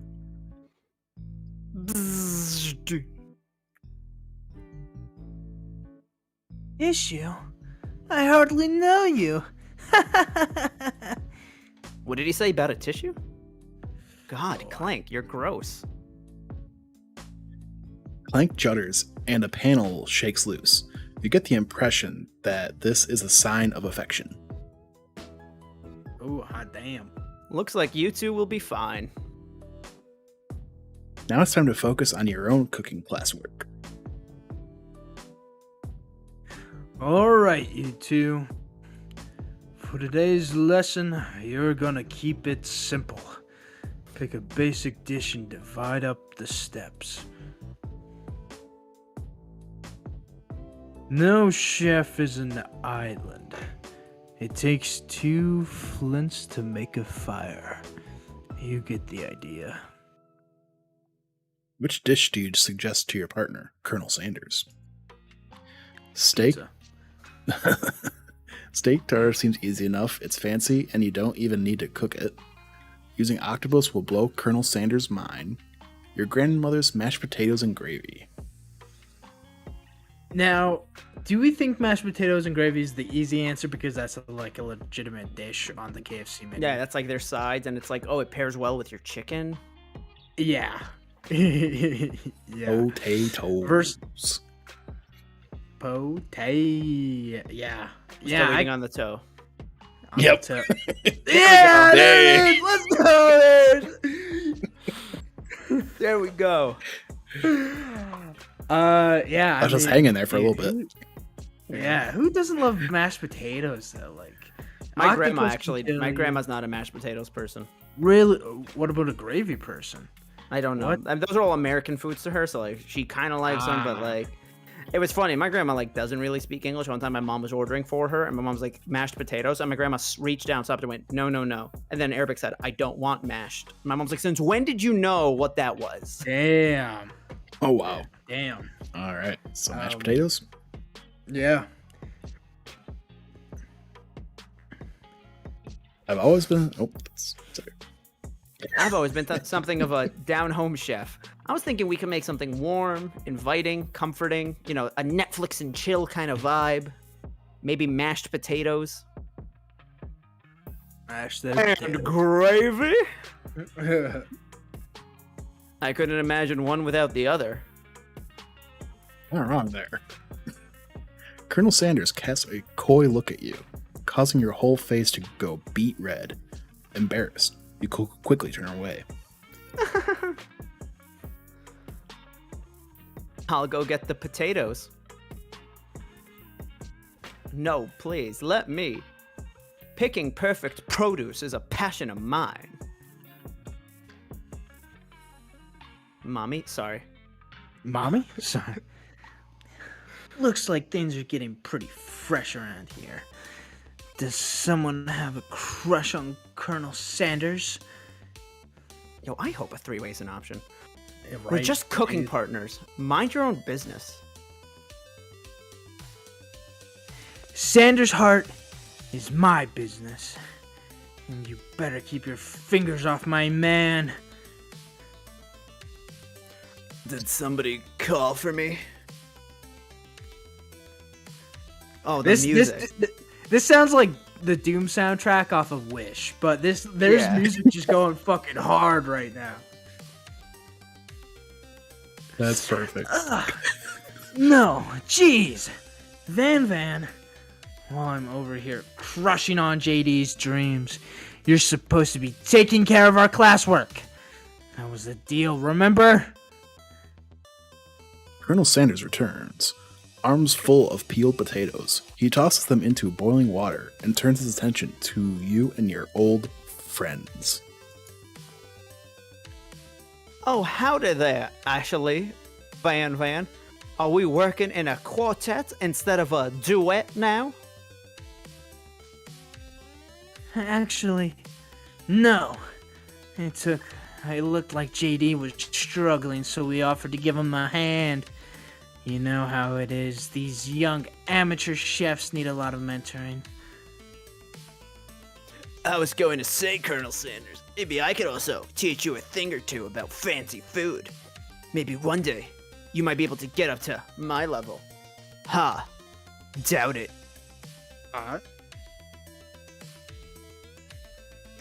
Don't be rude, Van.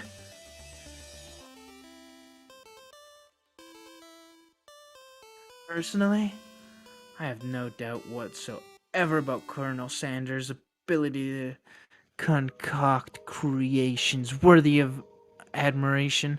After all, your fried chicken was quite spectacular. But Colonel, if you ask me, I might make a better partner for you than this thing that has positioned itself at your station. Don't you feel deep down that we cast complementary shadows? We fit together like a thigh and a drumstick, if that makes sense. A thigh. Nothing about this makes any sense. But one thing is clear. Yeah. She's coming for Colonel, if you don't watch out. Ashley is really going at you hard. You need to ask for some backup here before things get ugly. Turn to Colonel Sanders, hunk of hunks. In your time of need, turn to Miriam, your forever bestie who always has your back. Fuck. Like, Miriam will defend me to the ends of the earth, but I don't know if, like, what she's gonna say is gonna help in this situation. Right. Plus, Like, and Ashley doesn't see Miriam as a threat. But if 100%. Sanders shuts her down, if Sanders shuts her the fuck down. right. And, plus Miriam already getting it on with Clank, so, like, you know. Yeah.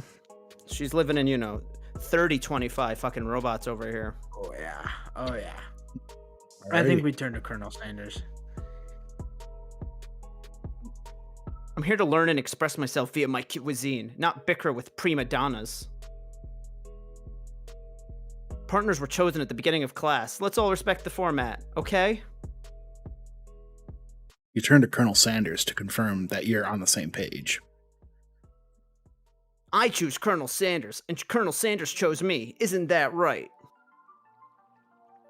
A businessman respects all fair agreements, from contracts to handshakes. I took on JD as my partner for this activity, and I stand by it. Based on your team's behavior, I'd say you're perfect for each other. Neither of you has JD's natural talent or their loyalty. Being defended by Colonel Sanders leaves you feeling proud and full of potential. And horny. You look for Sprinkles in hopes that he might step in, but he's nowhere to be found. Darn those cute corgis and their short but sturdy stature. You look down at your station and realize that in the tension of the moment, your hands have been cooking on autopilot. Distracted by the drama, you've already crushed the boiled potatoes into a perfectly creamy mashed texture, with plenty of butter and cream for flavor. It's as if your natural passion guided you through the steps you know well while your attention was elsewhere. I know just what to do. Colonel Sanders extends his hand. He's holding a beautiful white porcelain gravy boat, out of which pours a smooth brown gravy smothering your nearly finished potato dish. Ooh, hot damn. Gravy flows down the mound of mashed potatoes. The results look spectacular. Granny would be very proud. I didn't know there was going to be a money shot. Yeah, no kidding. Colonel Sanders holds a spork out to you. You reach out and grab hold of it, but he doesn't immediately let go. The two of you stand holding the same spork, and for that small moment, all the madness and pressure in this crazy world stops. Your eyes lock. The moment is electric. Time stands still. If you love something, set it free. Together, you dig the utensil into the mashed potatoes and lift a heaping sporkful up. When you see Ashley with the sinister look, you know she's plotting against you to be with Colonel Sanders. And then, filled with rage and without thinking, you fling the sporkful of mashed potatoes right into Ashley's stupid, beautiful face. Van, do something! Do something! I didn't realize that happened twice. Scooping up a fingerful, Van tastes the dripping mashed potatoes and gravy and realizes it's delicious. Horrified by this revelation, he slinks away. Will he ever be able to cook something with so much love and integrity? Hold on right there, JD. We do not waste food in the broom cooking arena. Colonel Sanders, I expect better from you. If you throw one more spoonful, you'd both better be prepared to eat it from wherever it lands. Oops, I spilled all the gravy on his crotch. Has potatoes face. Ugh. And Van rushes back over, a covered dish in his hand.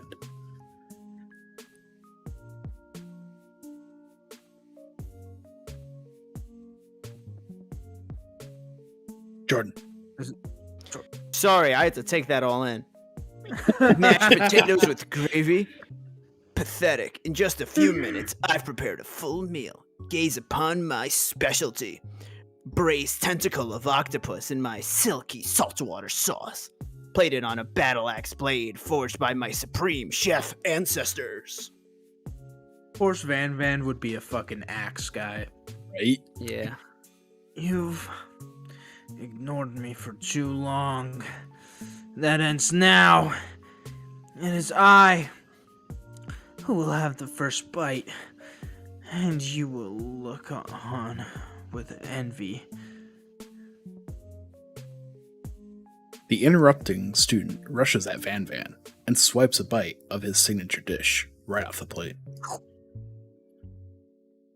No, don't. Something about this dish doesn't strike my nose quite right. I think the octopus was rushed and may have turned in the process. The results could be toxic. Too late. It has been eaten. Uh-oh. I think I left something in the oven. I don't feel so good. It killed him. Holy shit! Jesus. I wasn't expecting it. I was expecting not. this kid to die. I did not expect anyone to die in this. Everyone, step back. Don't take another bite. When you look back at the plate, the rest of it is gone. You notice the tip Let's of the tentacle being go! slurped up in Pop's mouth. Let's go. Pop winces in pain just for a moment.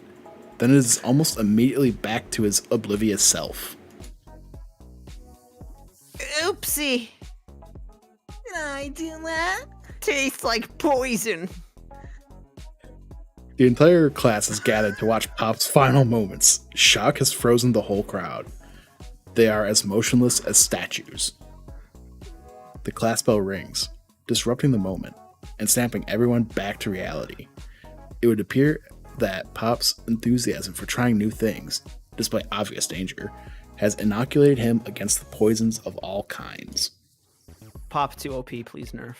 Fuck. I'm not sure the professors here make enough money. No professor does. Spoiler alert. Hello. I just turned into a ghost over here. Seeing that you're shaken up by the really annoying student and all this nonsense, Colonel Sanders approaches you. You know what? Before we do that, I think it's time for another question. I agree. I started thinking the same thing. Alrighty. Question 5 for both of us. Just says, sex? Question mark? Absolutely. Yeah. Yes. 10 out of 10. Give me Yeah.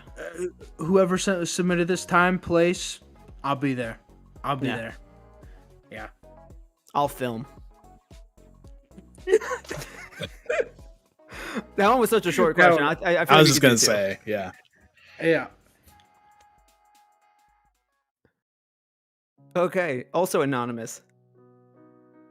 Cuckolds. Yes or no?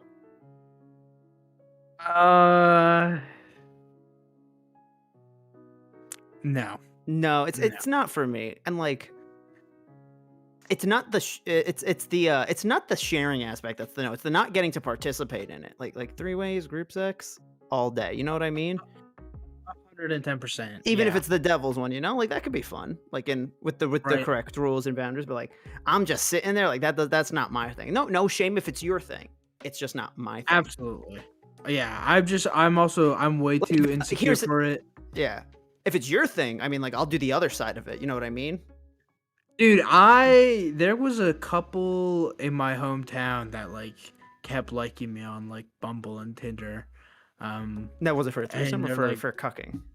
It was for cucking, and like the bio was specifically like, we're in a relationship, we're looking for a bull, for a cuckold, and I was like, I don't know if I can handle this. Like, what, like, and I think I was a couple of years older than them too. I think like I was 20 and they were. Oh, that's like, wild. Because like, here's the thing. 19, Like 18. when you're telling me that people are trying out threesomes or open relationships, I do imagine like younger college age stuff. But for some reason, there's something about cucking that I'm like, that is a middle-aged couple. 110%. You know That's what like I mean? some Twitter This shit. is the first time I've heard of like a young cuckold. Yes, and I think that's what like put me off from like matching with them. and You're being like, they're "Hey, crazy." no way." Yeah, I was like, fuck, this is probably this kid's like first relationship, and I'm like gonna come. And he's just being tricked into 110%. He doesn't know what the fuck's going on. because not all of them necessarily have the dude watching, you know? Right, 110%. Which like, you know, my bisexual ass would have been fine if like the dude was like, yeah, I want to participate. I'd be like, yeah, like Join on in. yeah, exactly. But I was just like, y'all are way too young and way too fucking dumb for me to be comfortable being the one to step in here. Y'all go find someone else. Y'all like, y'all just do your own thing. I respect it. if that's what y'all legitimately want. But I personally think like, I think y'all are young and dumb and don't know what you're doing. Yeah. I'd be a bull for sure though. Yeah, 110%. Now, like if another couple like my age or even like I don't know, like a couple years older, 25, 26 hit me up, I'd be like, No, but that's the thing. Even like absolutely. that to me is still a younger end on the cuckold Still thing. young. Really? I don't know. What? In my experience, every cuckold couple I've like ever seen or come across or seen on Reddit have been like middle-aged people. Like I'm talking 30s, 40s. I mean, I'm against that. I'm not saying, this dude. Yeah, At Shared Screens, we love us some MILFs. Absolutely. And Me so and if there's Josh are going to speak for everyone on this. Absolutely. And if there's a cougar out there that's like, yeah, my husband just doesn't have the same stamina, but he loves to watch, hit my fucking line. I will be there. I will 110%. But yeah. That's kind of where I stand on it. Yeah. Yeah. Oh, you read my mind. All right, let's see what Mr. Sanders has to say. For sure. I'm sorry you had to go through that. Please, let me walk you home. Oh my god, now we have shared trauma? Ooh. Oh, that's hot. What? Like, for real? Oh, come on. You follow Colonel Sanders out of the room. At night, the school building has taken on another vibe entirely. It's dark. Oh. And more than that, a little spooky. This is some Pokemon-ass music. Sorry to interrupt, Alec, but like this is a Pokemon town. I don't know which one, though. Yeah. Yep. Colonel Sanders stands in the quad's neon glow and speaks softly. Those mashed potatoes you made in class today. Before you go on, I want you to know they're not a great representation of my skills. I didn't even realize I was making them. They were amazing. Tasting them, it reminded me of why I became so passionate about food to begin with. Fuck yeah. Colonel Sanders is getting choked up. Cooking is obviously important to him, in a way that you find inspiring. Choked up or just choked? It's sexy. Oh, both. Now might be the perfect time to tell him you're developing feelings for him. It's the first day! Holy shit! Oh my god. Colonel Sanders? Yes, JD? There's something I need to tell you. Hold it right there. No. There's something I need to tell you first. Oh, jeez. You see, when I was just a boy, I had a dream that one day I would be the greatest chef the world has ever seen. And every day since, I've been working towards that dream. Day and night, never stopping, never resting. Also lifting a lot of weights, like so many weights. Like at least 420, bro. Bruh. We should follow our dreams with all of our hearts, that our souls may never grant them like wishes floating on a shooting star. That was profound. Hey, no, you. Shut up. I'm the one to say inspirational stuff and be the star of the story. Oh, he just went Super Saiyan. Yep. Yeah. Yep. Are we forgetting that your cooking literally killed a guy? Damn! You can't prove that. I also saw you kill that guy. What was his name? Somewhere in the distance, you hear a long, sad sigh. Forget him. We're talking about me. Me. I'm the hero. The Spork Monster is here to fight a hero. Oh wait, was that supposed to be a line from the Spork Monster? I can take the Spork Monster if he speaks. Okay. I mean, I know he has actual lines, but can we just go Spork Monster, Spork Monster? Spork Monster, Spork. I think I left the fridge door open. Later, nerds. How dare you threaten me just as I was letting down my guard and connecting with another chef on an emotional level? Be afraid. Be very afraid of me because I'm a monster. See? Is he rhyming on purpose, or is that just a coincidence? Or you can discuss syntax any further. It's a turn-based fight sequence. I told you. What will you do? Jabber? Attack or defend? Attack. It's a spork. How tough can it be? 110%. Plus, Colonel Sanders can handle himself. You decide to go on the attack. Which attack will you use? Cook with love. Cook with love. Cook with love does 1 damage. It just got real. That attack really upset Spork Monster. Spork Monster goes on the attack. They spit hot gravy at you. You take 1 damage. You want to try to defend this time? Yeah. Let's make sure he doesn't puke on our boyfriend. Speaking of boyfriends, I see you, Jabber. Smooches. I hope you're well, my friend. You decide to defend. Which defense will you use? Trepidation. Damn. You continue to stay back and endure whatever comes your way. Seems like a pretty weird strategy, but okay. Sure, you do you. Marcus, you just stumbled into fucking Pokemon in a romance simulator. A KFC romance novel. This is my friend from 100%. Back in high school. He streams as well. Everyone should go follow Marcus. Absolutely. Spork Monster focuses their mashed mind and draws an energy from Mother Earth itself. They grow larger and more intimidating. How do you respond? Attack. Let's fucking attack, bro. Yeah. Which attack will you use? Cook with We love. only have the 1 attack. Shit. Spork Monster is no quitter. Buffed up and ready to rumble, they go in on the attack once again. Oh shit, they used Leer. Spork Monster uses Utilitensile. You take 2 damage from the attack. If you take much more damage, you're not going to survive the battle. I guess defend? But will defending just be getting attacked again? Oh, Buff up? Ooh. No one can control this much buffness. You start to feel bloated. And quite frankly, a little gassy.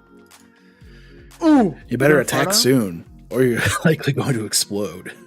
You decide to We're go gonna on the pull attack. a pop on him. Chow down. Chow down. Chow down does 2 damage. A powerful blow. Spork Monster is oozing cheese sauce onto the lawn of the quad. I wonder who's going to have to clean that up. Feeling vulnerable, Spork Monster prepares for its ultimate attack. Rounded Edge. Vile villain, your reign of terror stops here. Colonel Sanders summons the energy of 1,000 chickens. Holy shit! He's OP as fuck. His power level, Oh, a it's pinch. over 9,000! Calories. Hot pie powder pinch. Hot Pie Power Pinch does 10 damage. Let's Spork go. Monster is defeated. You saved me. An injured Spork Monster spews steam into the night. Forget mercy, finish him, spare this wretched beast. I feel like Colonel Sanders is going to be the one who wants to see us show mercy. You know what I mean? I want to finish him off, but what will he think? I know, but also, Colonel Sanders might be like, oh, he knows how to finish him off. I like that, you Guess know? what else he knows how to finish? You know? Exactly. Yeah, I mean, let's finish him. dude, let's Finish him finish him, bro. Forget mercy, finish him. No, No student will ever walk the sorry. quad in fear again. No, you're good, Alec. The monster messed with the wrong chef. You ready your final attack? You'll never survive my... Fuck, this is a little too real. Holy shit. Student loan debt destruction does 10 damage. Spork Monster is completely vaporized. Colonel Sanders looks in awe. You continue to surprise me, JD. The monster left behind a special item. Ball gag. It appears at first to be a cookbook, but upon closer inspection, it's so much more. It's a book of magic spells with a golden chicken on the cover. Holy shit. You open the cover and find a library card tucked inside. Having last fun name. isn't Oh hard. no! Oh, I thought this was my name for a second. Bork. Oh,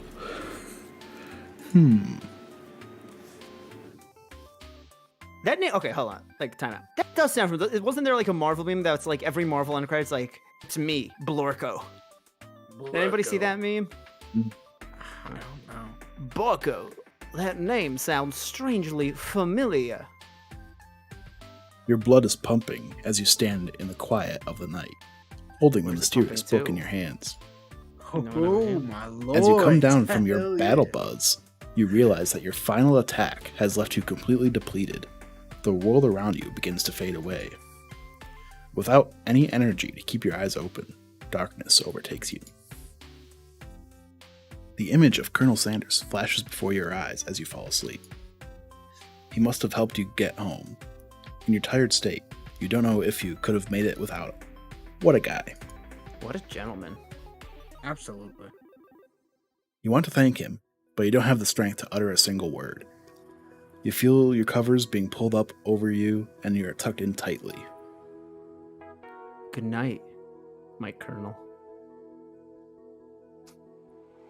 In your dream, you're together with Colonel Sanders.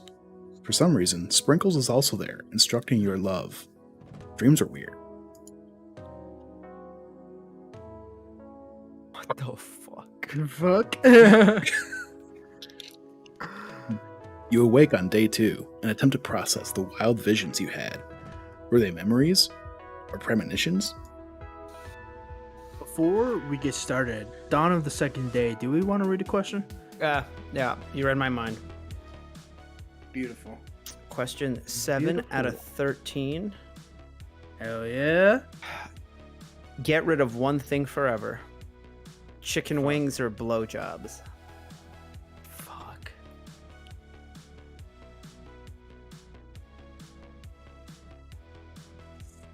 Fuck!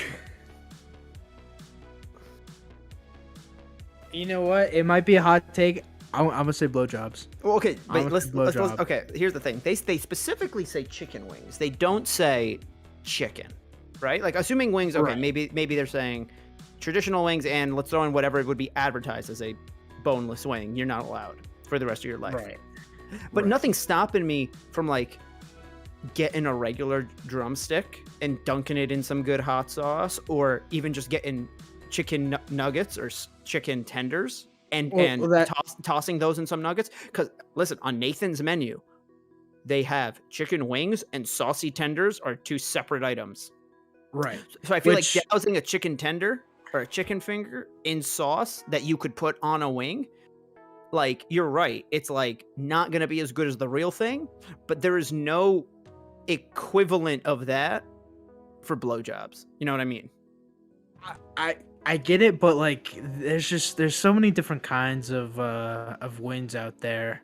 I just don't want to say no to, you know? Versus like when it comes to like, you know, giving top, I prefer to like, I love eating out. I prefer going down on them rather than them going down on me. So that's where I'm like, I could give that up, eat chicken wings and eat pussy the rest of my life and be perfectly fine, you know? I'm going wings, just because I feel like I could find substitutes that I can't for BJ's. That's fair. I mean, you could just get a straight up hand job, you know? I'm not in 7th grade anymore. Granted, no one was jerking me off throughout school, but like you get what I'm saying. Like, So like, if a really, I'm sorry, hand jobs are sad. If a really hot woman offered you one, you wouldn't take it. If fucking Haley Steinfeld offered you one, you wouldn't take it, dog. it's that's different because it's like when it comes to celebrities, I'm doing it just to say I did. You know what I mean? Like, That's fair. rewind a few months ago, I would have banged Betty White just to go around and say I did. Be like, But, yeah, like, but I killed her. If I'm on a date and a girl's like, I'll give you a hand job, I'm like, I can do that, and I can probably do it better. Holy shit. Yeah. But I'm not that flexible, so let's do the other thing. Or 110%. Yeah. Yeah. Plus, I'm like, I'd just rather skip the blowjob and get to the other thing too. You know? Well, no, foreplay's important. Foreplay's very important. Remember that, That's kids. I hope you're not again, actually like, kids watching this. 110%. But that's what, like I said earlier, in my foreplay, I rather go down on them. So that's why I'm all about. You're a giver. I do. Yeah, absolutely. Gotcha. I would gladly give up blowjobs. I mean, who do, I love giving as much as the next person, but like that doesn't mean I hate receiving. You know what I mean? Right. It's a, Now, it's a two-way street. Absolutely. Now, if I could trade the blowjob, I'm like, hey, I took the sacred oath. I can have chicken wings. I'm giving up blowjob. And if I could somehow trade for a guaranteed rim job, I'd take it in a heartbeat. You know? Interesting. You heard it here first, guys. But I'm someone who's like, I'm craving fucking wings for tomorrow. I still don't know like 100% what I'm doing for the Super Bowl, but like I know I'm gonna have fucking wings wherever I'm gonna be. I know, but you're gonna give them up for tendies, dog. Which don't. Part of me's like, part of me's like, if this angel, if the wing and blowjob angel just came down, I'd be like, can we start on Monday so I can have like one final moment with the wings? Dude, you start on Thursday, dude. Win Wednesday, man. You can get like 50-cent wins. You can get unlimited wins. How many angels that are gonna like do this type of sacrifice for you are like, oh yeah, we could hold it off 4 days? I feel like you could get them to hold off one day. I mean, what if it's Tuesday and you're like, yo, can we just start Thursday? Yeah. Wait till the next Win Wednesday. Wait till the next Wing Wednesday. Yeah. All right. So Josh is giving up the BJs. I'm giving up the wings. Absolutely. Alrighty. And for everybody watching, again, the forum's still active. Still active. You can answer questions. Yeah. Links in the description. Also, let us know in the chat what you'd give up. Yeah, what would you give up? Blowjobs or chicken wings? Let us know. And what's your favorite kind of chicken wing? Also, let us know. You can't put polls in the chat, can you? Yeah, you can. I know. Ooh. Yeah, I can do that. What's the best one? Teriyaki. Oh, okay. Yeah, which are you giving up?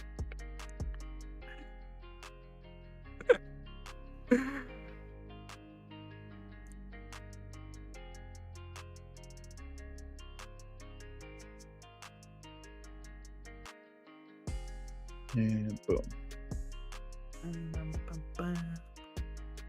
God damn, this music just so just peaceful and nice. And there we go. Beautiful. Beautiful. All right. While that plays out, I feel like I'm not gonna have a whole lot of dialogue in the opening part, so I'm just gonna go run and grab a drink real quick. But Yep. I'll still be listening in. Sounds good. And then there was, oh, excuse me. And then there was that secret ingredient that Colonel Sanders went ahead and told you outright. Not much of a secret, huh? It probably just because he's already trusts you so much. Sure, that makes sense. We'll go with that. You meet up with your bestie in front of the school. Before you can tell her and about... Josh went, I'm not gonna have dialogue. Yep. Before you can tell her about the encounter with the Spork monster, she launches into a story of her own. Now we gotta wait for Josh. Yeah. We got 4 votes right now. Damn, it is a 50-50 right now in the chat. I'm also gonna go and ask Twitter which they'd like. Oh, do it, yeah. Yeah, which they prefer, and then tell them to come in here. Oh, for sure. Yeah. So, This has been crazy. I was not expecting a full-on like RPG battle in this game. Nope. Although part of me is like, we are falling into the trap of them being like, this is so outrageous, I'm gonna play it on stream because it's outrageous. And like, technically, it is still technically free advertising on KFC's part. Oh yeah. There's like that fucking 4D chess that fucking corporations do on social media, where if they seem cool and relatable, you'll like them more. Yep. I mean, I got nothing against KFC. What? But I got nothing against KFC. Yeah, I mean, I don't have anything against KFC specifically. Watch. I'm gonna shame Josh so much. Dude, I heard everything. I was like, literally, like, oh man. I was like, maybe Alec will have some lines, like, there'll be some narration. JD will be like, oh, what a crazy night last night. I will not be there. And then like literally, I'm like in the bathroom, headphones still on, and like you're all like, fucking here he is, and I'm like, god damn it. God damn it. You were the first line. Like, Alec had like 2 lines of like narration, and then it went straight into Miriam. I know, I feel so stupid. Okay, I know this might sound a little strange, but I think I might be, Pregnant. in love with Clank. I think I might like Clank. Oh, she wants that robot pussy, that russy. Yeah, she does. Like him? Like? I know. It sounds like it's moving too fast, but there's something about him. I like him. Like him. We got to talking after class, and he's actually a total sweet guy. Not only that, but he's really smart. He told me all kinds of stories about Colonel Sanders. Did you know that Colonel Sanders was the most popular kid in high school? No, but that does make complete sense.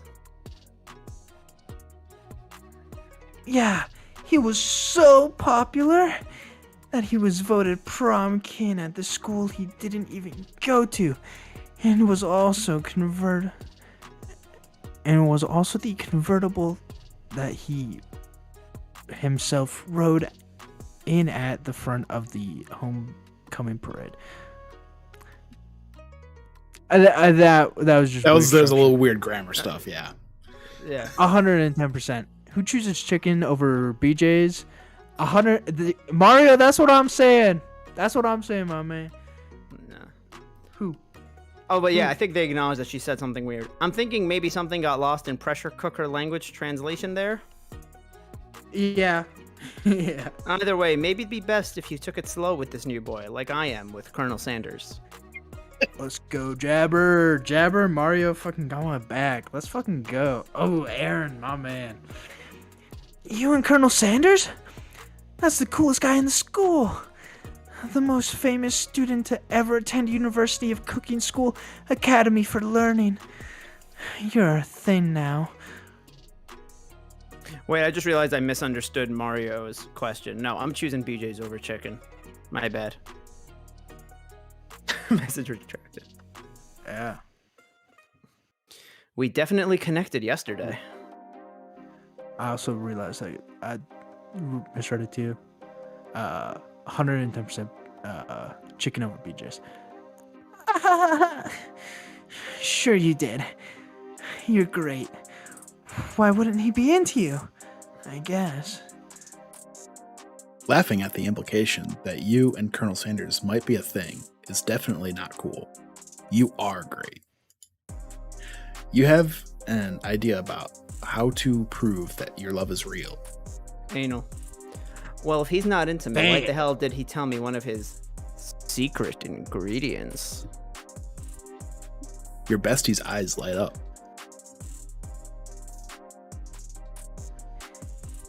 A secret ingredient? Yeah, I just said that. A secret ingredient. Is there a dramatic echo in here? Miriam checks to make sure you're alone before continuing.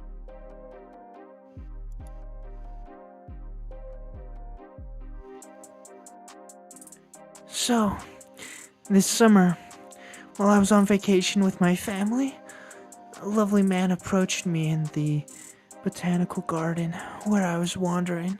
Oh, he sold your weed. Oh yeah, This can't be good. 100%. He told me all about his passion for spices. Secret spices. The man even gave me some to show me what he meant. He said it was a powder created from a super duper rare fried flower petals.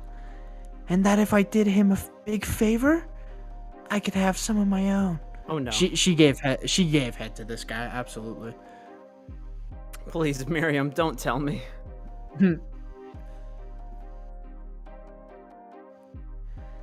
So I filled my suitcase with them. And brought them home. Oh god, he got her to traffic drugs. He was so nice. He even met me at the gate when I arrived. Later, when I cooked with them, a very strange feeling came over me, and the flavor was unlike anything I'd ever tasted. I think you're being very liberal with the meaning of spices here.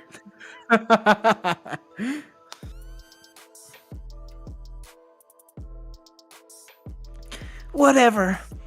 Anyhow, we both share an interest in cooking, so we've stayed in touch. You know?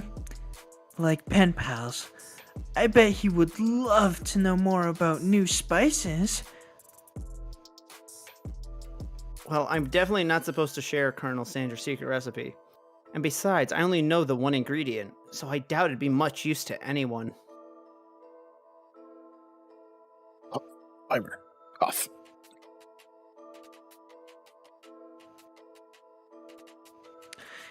Please, please, please! It would mean the world to me. No one has to know it came from you or the Colonels or from Colonel Sanders. What do you think? Should you protect Colonel Sanders' secret or share it with your bestie? Fake ingredient. Because if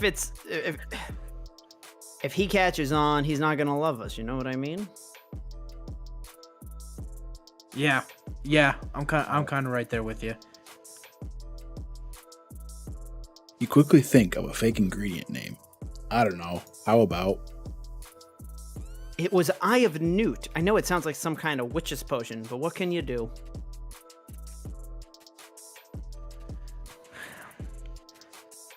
Eye of Newt?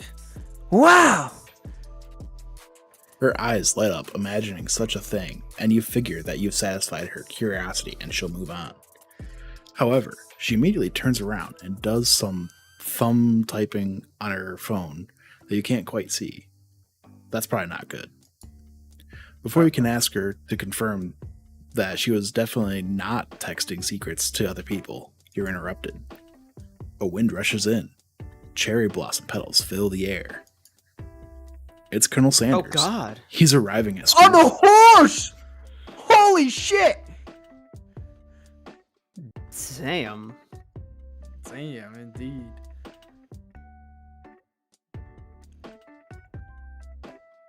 Stand back and admire his majestic glory. Run to him. I feel like stand back. You know, it's like play WoW 50-50. Look at that. Yeah. I'd say admire his majestic glory, you know? Colonel Sanders' horse is truly a thing of beauty. Without ever acknowledging that he's being watched, he does a short horse dance before dismounting with a flourish. He then slaps the beautiful creature gently on its rear, sending it running free into the countryside. You are so struck by the sight of him that you lose the ability to speak coherently. Oh, God damn. I didn't realize anyone was watching. Don't worry, he knows his way home. You attempt to compliment Colonel Sanders, but the words don't come out exactly right.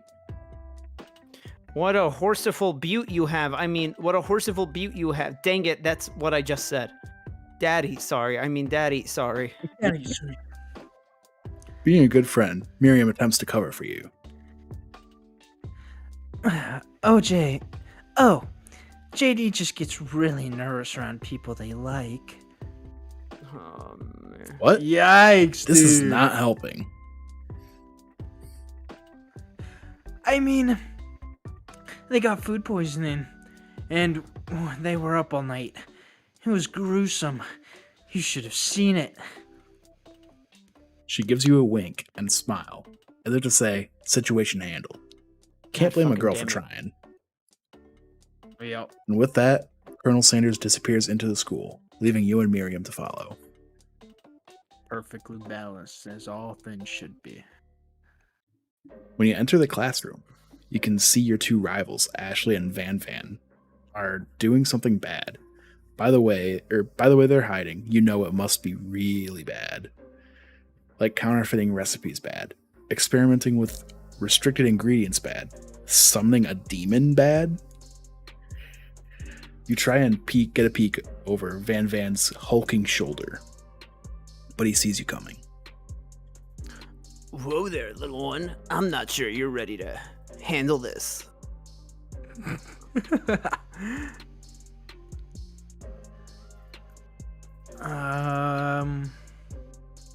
Ashley has a line. Oh, right. I was too busy focused on the decision. Why don't you make like a bee and mind your own wax, honey? Tell them to stop acting immature, act like you're not interested in them, but really try to get a closer look.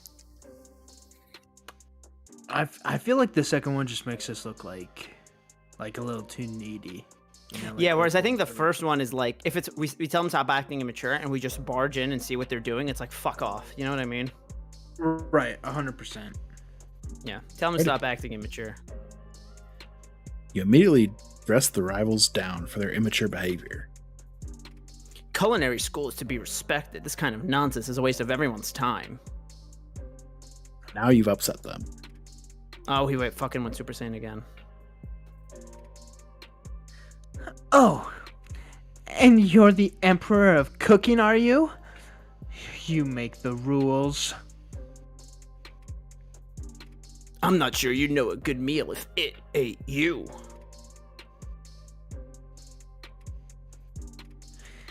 Being the best chef in the world takes more than just culinary skills. It takes creativity. It takes panache. And it doesn't hurt to use a little evil. You finally get a look at what it was they were hiding, and you instantly recognize it. It's a book, just like the one you found after your encounter with the spork monster. That's the same book I found last night in the quad. Ashley immediately elbows Van Van, who hides the book behind his back. I don't know what you were talking about. That book is a family heirloom, and its contents are secret. You notice that they haven't just been studying the book. They've gotten Pop pinned to the wall, and they're tossing potato skins at him as he tries to catch them in his mouth. Damn. We're playing. Before you can dig in any further, you're interrupted by the arrival of more students. It's almost time for class. Beep, beep. Clank must be running late. He's in such a hurry that he rolls right over Van Van's meaty foot. Hey, watch it, you bucket of bolts. You watch how you talk to him. He didn't do anything.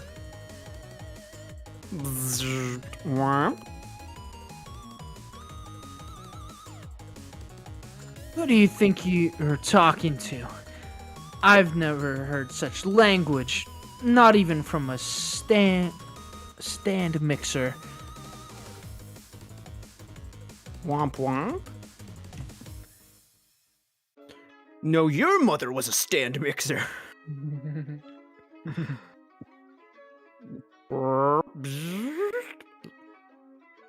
Van Van jumps to attack Clank, but Clank shocks Van Van, sending him flying across the classroom.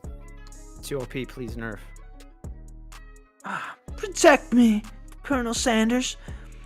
These crazed men are about to come to blows. I think it must be over me, but I'm not interested in either of them. Ash's tone has been completely changed in an instant. She bats her eyelashes at Colonel Sanders. Surely he must know that this is a ruse. Right? Gentlemen, get a hold of yourselves. Save it for the arena, at least. Oh, don't. Honestly, what do I care? I've got lofty career aspirations to focus on. I feel like whenever we see the staff, you know shit's about to go down. Yeah. Oh yeah, it's his weapon. He's about to fight. Maybe I can help you with your business plan. Just then, Sprinkles arrives to signal the start of the class day. He's panting, which doesn't seem that abnormal. He's a professor, but he's also a dog. Students, please take your seats.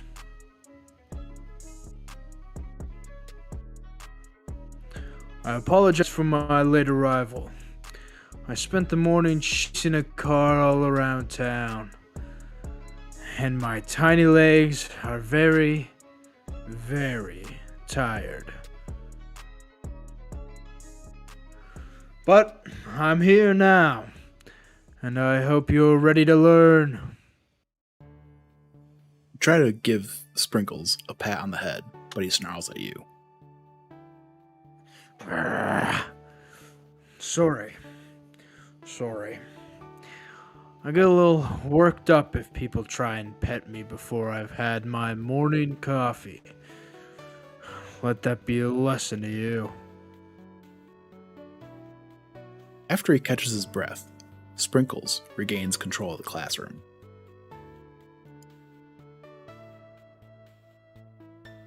Without further ado, we'll review the global history of my favorite fowl, the chicken. You want to pay attention to the lesson. Truly, you do.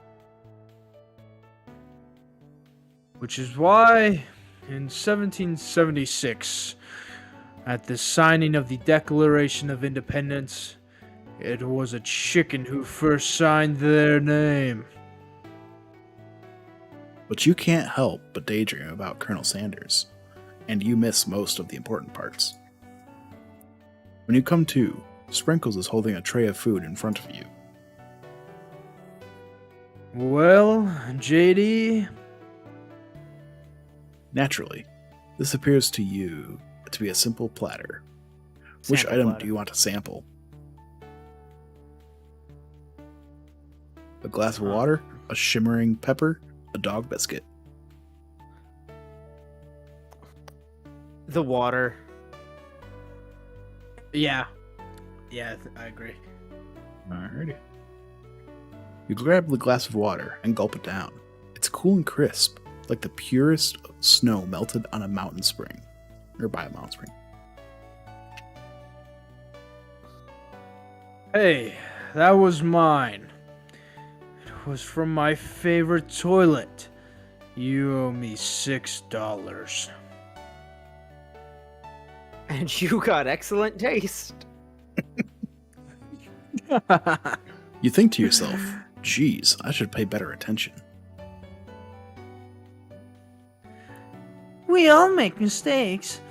I'm sure he'll forgive you someday. Come on! It's time for lunch! Alright, go quick. Do we know who this guy is up in the corner here? Not a clue. No. Okay. No. I was just curious. No. Also, Aaron, For great all joke. I know. Absolutely. That is a great joke, Aaron. Um, Question? Want to do a question Now- before lunchtime? Yeah. oh, dude, I was literally just about to ask the same thing. All right, I'm gonna go grab a drink real quick. Alrighty. All right, Josh. The question is: look Yes. at your co-host. Would you smash? Yes. Yes. There we go. That's my Boom. guy. Beautiful. Boom. Too Done. easy of a question. Let's do one more. Easy. Yeah. Too easy.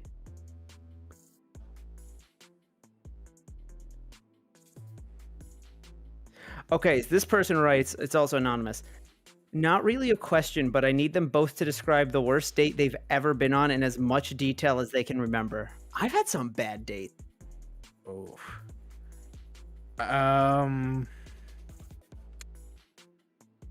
Fuck. I think out of all the dates I've been on, there's one. It's kind of like a generic like coffee, drive around town, and then go to a movie. Mm-hmm. And like we went to a dollar theater and saw Jumanji, and it was like it was okay. Welcome to the Jungle or the Danny DeVito one? The first one. Because Welcome to the Jungle's the second one, right? It's Or is the it that- it's the first of the new ones. Okay, the first of the new ones. Yeah, then it was Welcome to the Jungle, and then I don't know. She was just like shy the entire time, and it was like super awkward because like I had to just constantly keep conversations going and whatnot, and like I paid for everything, and then at the end of the night she didn't even say thank you, and I was like, damn. I don't know what about that like really just like stuck with me, but I was like, damn, I don't know. I had one that was really bad, and like Josh, I will make an oath to tell you off stream, but I can't say parts of this on stream. Oh, that's totally fair. Yeah, but I will tell this one where this was 2018. Would have been the fall semester of 2018. It was when I first was going to law school or trying to go to law school. Well, I was in there, but it's not what I'm on my Right. career path now for. Right. And I was living in Long Island at the time, and I was more in like Suffolk County, but this doesn't matter. This is just for some detail. And this girl went to Hofstra University. I think she was an undergrad there, so she was a little bit younger than me. And she's like, why don't we just like hang out on my campus? I'm like, okay, like, and she seems cute enough. And I go over to Hofstra and we find each other and we're talking. And she's talking about how she's from Texas. And I'm like, okay, like that's cool. And then she starts talking about other stuff. I don't know how we got here, but she's like, yeah, like she's like, I've met Ted Cruz before. Like he was nice. But listen, when she said that, she kind of said the he was nice thing as like I was pleasantly surprised. And the word nice is like the most generic thing somebody could mean, right? Like if I bumped into him at a movie theater and I found out other people were like fans of his and he was like, hi, everybody. And like, he wasn't like telling them, fuck off, fuck you. I hate poor people. I hate people of color. Like, like, I don't think he walks around doing that. I see somebody goes like, oh, wow, like that was surprising. He was nice for these 5 seconds I interacted with him. But then she kept talking. And she's telling me, she just starts saying these like wildly out of pocket racist shit about how like there are Latinx people in that used to go to her high school that like everybody in town knew that they were really cartel babies or whatever or something like that. Then started saying some like wildly anti-Semitic shit because there was a Hasidic or Orthodox Jewish community around where she was living in Texas. And this entire time I'm like too afraid to be like, I'm a person of color. So I'm like, and then I'm like, I get in my car, I'm like, fuck that noise. Never again. I could have died tonight. 100%. Like, Literally. fuck literally. that. That was a bad one. What did you do? Just ghost her or? Yeah. Were you straight up like, yo, you're a fucking racist, like, bitch? No, like, I just went, I don't even want to touch this. You know what? That's totally fair. I was just like, nope, not for me, not for you, nah. Shouldn't be for anyone. No, true. And then what other bad ones have I been on?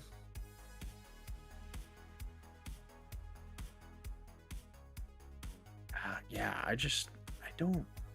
I don't know if I've had another. Oh, this one. This one wasn't a bad date because me and her had a date after this that went pretty well. But then after that, she kind of ghosted. But when I was living in Boston, I didn't have a car, so I kind of had to walk everywhere. And this girl's like, "Oh, let's go to this bar." And she texts me, and it's like not that far away from my place. So like I walk there, and I'm like, "Hey, I'm approaching now." And then she texts me the phrase, "Nobody wants to get like the 10 minutes before the date or the half hour before the date." Josh, do you know what that text is? What?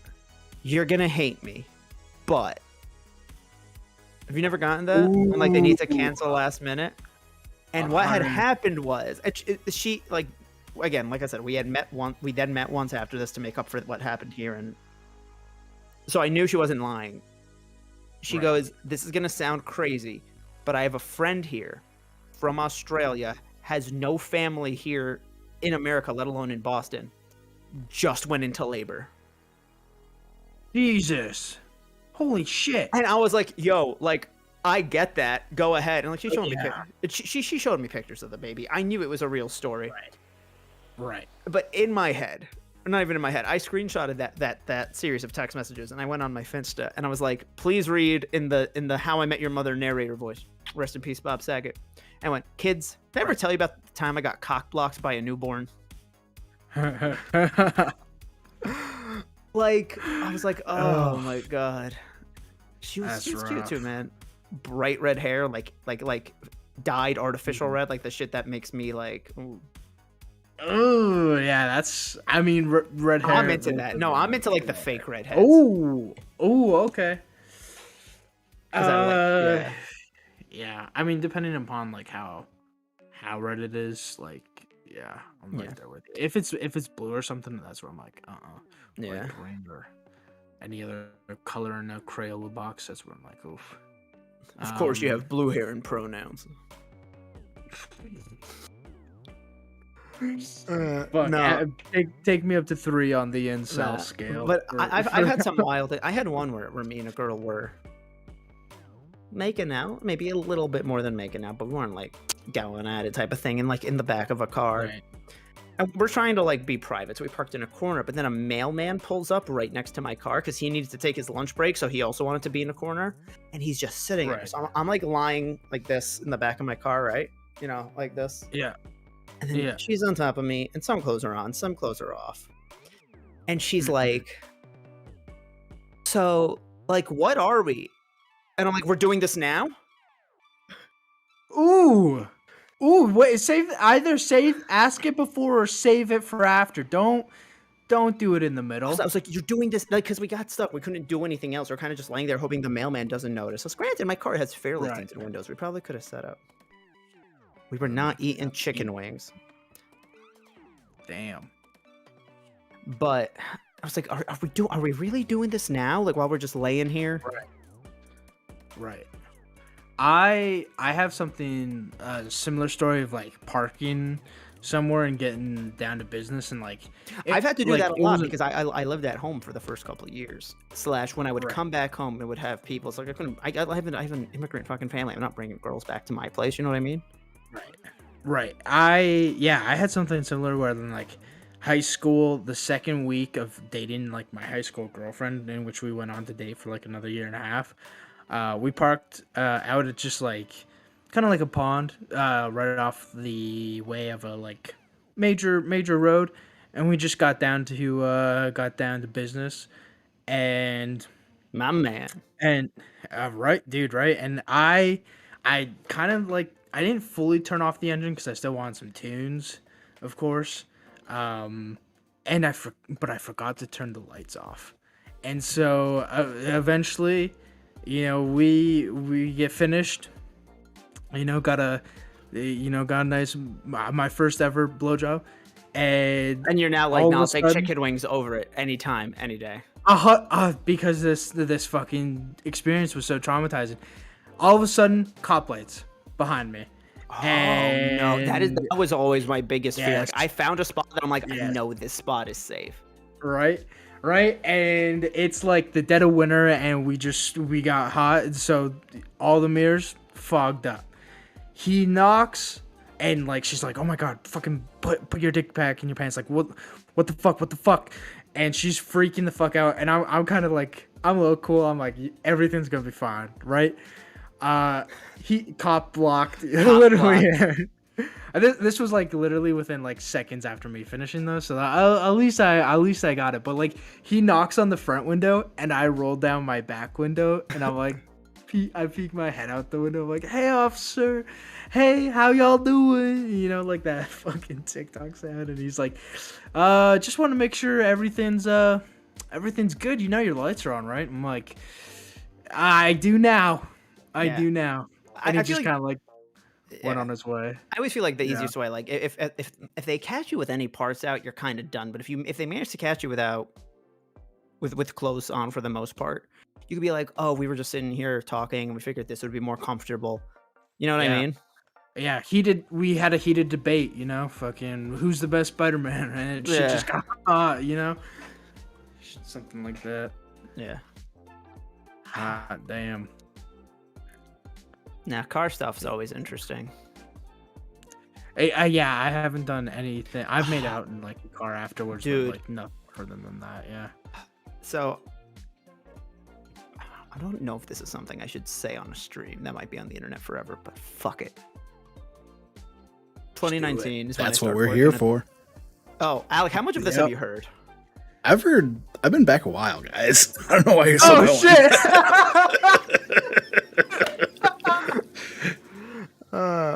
What's up, Cigaro? That's Bo. Anyway. Hey, what a boat. Bo's got a different username on everything.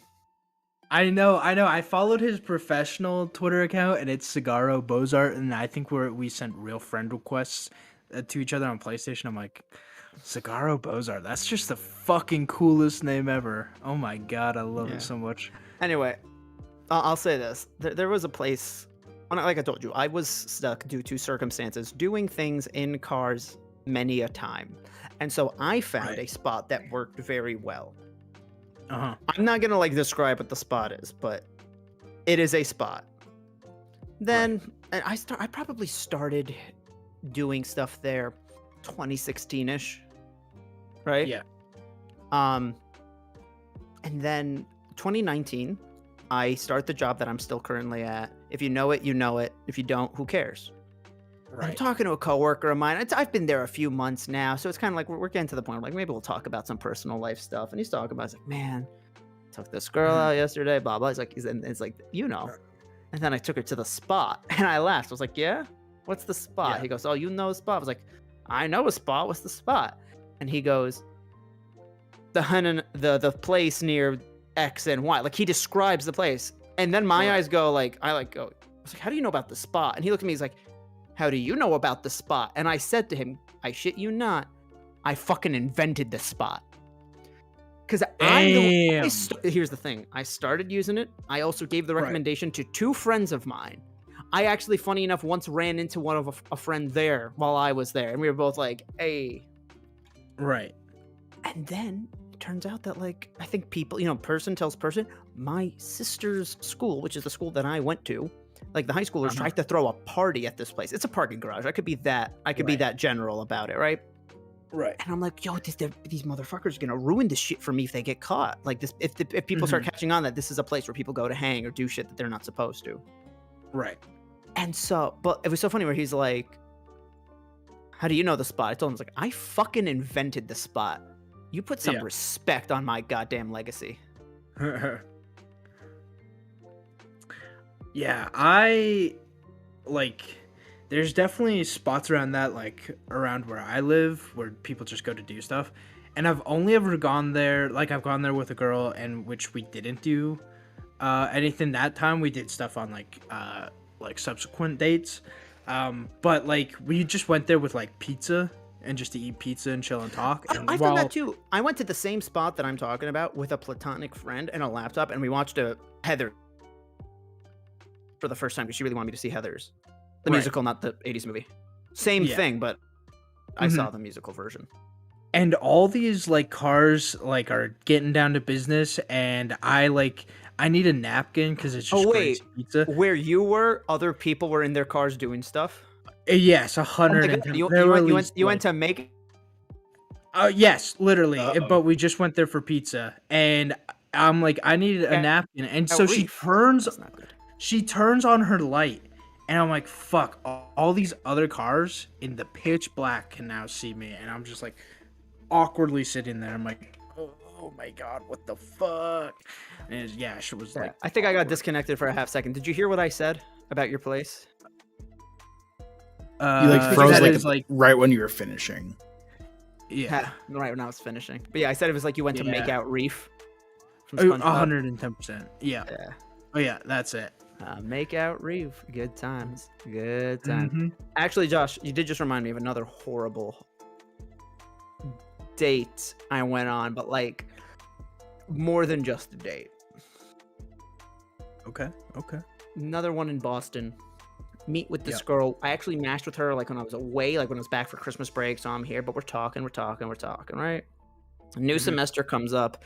Also, this had to be in 2020. So like this was like right before pre-COVID. Yeah. We go out, we go to this place, and she's like, I want to get a little drunk. I was like, we could get a little drunk. Like, why not? And I'm like, she was a local. Like she had driven here. I took public transit. Right. And she's drinking and drinking. She's like, I want to get like really, really drunk. I was like, okay. Yeah. And then she was like, then afterward, I'm like, are you good? She's like, let's just hang out in my car for a bit. Like, you could drive it like 2 blocks here. And we're talking and stuff. And I wait for her to sober up. Like, we like make out a little bit, stuff like that. And then like after that, we're talking, we're texting. She's like, no, like I really just want to get super, super fucked up and just fuck you, right? And then she's also texting me one night when she's shit faced, like every night after every night. And then on the date, she's also telling me a story about like how her mom like once set shit on fire during a fight. Jesus. Yeah. And she just starts saying these things, and I'm like, things aren't looking all that great. Yeah. I don't know if this is something I want. And I told her, I was like, I don't know, you're just using alcohol a lot. Or I texted her in the morning after when she was like blacked out and texted me like, I want you to fuck me. And I was just like, we kind of just met, and I don't feel comfortable with you saying that while you're in that state, saying that you want me to do it with that when you're in that state. Like, I'm not cool with that. Right. And she was like, oh no, I'm sorry. I was like, yeah, but like, I'm gonna be honest, I've noticed that like you get drunk very often. She's like, what the fuck is that supposed to mean? What are you saying? I don't need you to fix me. And I was like, okay, we're done. Goodbye. Right. Oof. Yikes. Hit the eject button. Yeah. Yeah, literally. Get the fuck out. Any final like horrible date experiences, Josh? Nothing overly like in terms of like I've had something similar in terms of like we both got like way too fucked up and we're both like consensually like let's fucking do it, except like her tolerance was a lot higher than mine because I had just taken like a massive break from smoking and drinking, and I'm way too fucked up to the point where I can't get it up, and I'm in my own head, and I just man, it happens. It happens to all of us. It's called whiskey for a reason. And then you're right. There's the vicious cycle of like, if it's not working within the first 5 minutes, and then you start thinking about it, it's not working the rest of the night. Then if she calls it out, you're like, I'm done. Windows XP shut down sound. I know. The worst thing is though is like I tried to go for it, and then she's just like, it ain't it, and I'm like, it ain't it. And then like we laid there a bit, and then like I got it working, and like we went on to like round 3-4 that night, and then but the first time I was like so embarrassed because that had never happened. It needed a jump start. Dude, literally 100%, and I was like, fuck, like you're so cool, and I can't get it. And then I think she like we had one other date after that, and then she ghosted me, and I was like, you know what, I get it. I have been both the ghostee and the ghoster. Absolutely. And I'm at the point now where I'm like, if I get ghosted, like, fuck, I've ghosted. Especially like, it really depends, I think, like, at what point you're ghosting these people. Because, like, True. I have a friend who's fairly new to online dating. And this person, I'm going to make sure I'm gender neutral so no friend can think who I'm talking about. This person is constantly... No, Jesus Christ. I'm just fucking... And this person is like, well, me and this other person on this app went on like 2 or 3 dates, and now they're like not responding to me. I'm kind of like, yeah, it happens. Yeah, Yeah. like that happens. Yeah. That's a thing. And they're like, yeah, but I Mhm. like felt something this time. Like, I'm kind of like, did you like? It was 3 dates. It's 3 dates, yeah. You know? If it's like a month in and y'all have That's the seen each thing. other a couple times. Yeah, I was just seeing a girl kind of inconsistently, but like also regularly. Like, we've been talking and hung out a few times for like a few months. Then, like when I was like trying to end things, I gave her the honor of telling her like, "Hey, I'm not feeling this. I'm sorry," rather than ghost. Right. Which is the honorable way to go. Yeah. Absolutely. But That's like just me the and her, kind of thing. didn't have each other's numbers. We only had each other's snaps, and I was like, I've seen people handle rejection well. I text her Mhm. like, "Hey, I just don't think I'm feeling this. Nothing against you." Right. I'm left on red for 10 minutes. I then get the notification. Yeah. Blank screenshotted your chat, and it was like that TikTok sound. Where I was like, "Wow, that's no good." Yikes. It's like, yeah, I was getting roasted in the group chat that night. No way, I wasn't. Yeah. Yeah. There's definitely some women that have like seen that and been like, yo, fuck this dude. Like this dude fucking sucks. Yo, Yeah. have you heard about? Did you hear about that West Elm Caleb thing? That Yes, was like, dude. that The was serial dater wild. and like No, people but tried to find his job and shit like that. People doxed this dude because he would go on like 1 or 2 dates and not text these girls back. And people are like, that's manipulative. It's like, no, it's fucking casual dating in your 20s in New York City. Oh, literally. It That was was. my reaction. Yeah. I was reading through that story and went, I have found my new biggest fear. Hmm. Oh, dude. Honestly, same. And like, And casual. the thing is, I know me and Josh are both dudes. I've talked about the West Elm Caleb thing with girls, and they're like, that is fucking insane. Yes, 110%. And like it happens, but like it honestly 9 times out of 10 it goes both ways. Where like It goes both ways, and you have to get to a point where it's like, no harm, no foul. It's casual dating. right, It's like, 110%. let's rewind back. Let's say it's the 90s or even the early 2000s, where like you didn't have this ability to always be in contact with somebody. Right. You meet somebody, you get their number, they ask you out. Mhm. Okay, they call a few days later. You want to go out again? Then you never hear from that again. Or you tell me that wasn't a thing before dating apps? It 110% was. 100, yeah. And so for it to like get blown out of proportion and have like a whole Yeah. TikTok community behind it, and like fucking people trying to Well, dox I this think dude. what had happened was, so the one girl just made a video like being like, "Oh, I was a little bummed out about it," right? Yeah, And used his. I think she just used a first name, which is generic. yeah, And then I think what happened was, because TikTok tracks a lot of different data, he had all the girls that he'd been dating's contacts. Uh-huh. And so TikTok has them see each other's videos. Like right. if you and I share a contact, or no, if I have person A and person B as a contact in my phone, TikTok might show person B's video to person A because they are Right. connected through a mutual, being that. So basically, all these girls that this guy had his contacts with, basically TikTok's going, here's videos, guys, and that's how they found each other so quickly. But that was the most terrifying Yeah. thing I've ever heard of. Yeah, and like I'm right there with you where I'm terrified of that like happening to me too. Yeah, You know? Not gonna lie. It's scary out there. it's scary. All right, let's get to lunch. Okay. Absolutely. I'm gonna quick. I might have figured out a way they could hear game audio, so I'm gonna quick try something. So chat, let us know if you can hear game audio. It'll be, That was a. I very- don't know who submitted that, but that was a good question. Absolutely it was. Yep. Oh wait. Should be hearing this like upbeat kind of like, you know, little boppy music, little tune if you're hearing game audio. Okay.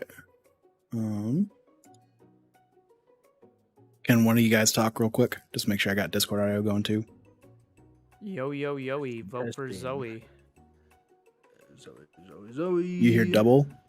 Okay. I guess maybe that didn't work then. I hear double Josh. Damn. Yeah, I'll But take the only double double Josh with me. sour cream. Double Josh, hold the cheese, extra mayo. No lettuce. All right. Well, it was worth a shot. Okay. All right. And your rivals enter to make a dramatic announcement. Oh, okay. With the delay, that okay. I'm gonna go back to what it was. Let me know if there's a delay again, or if there's double audio again. Bo says we sound fine now. Yeah, but that because there's a delay. I don't know if it was, when I had switched it back real quick. You know what I mean? So I'm gonna let this ride for a bit. Okay. Yeah. So Today's lunch will be prepared. Don't worry about it, Bo.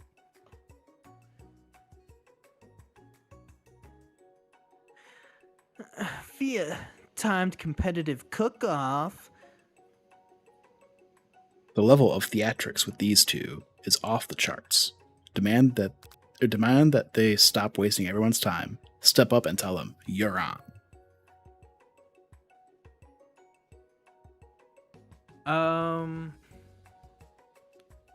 I said we just tell them just like fuck off. Like stop wasting our time. Yeah. All right.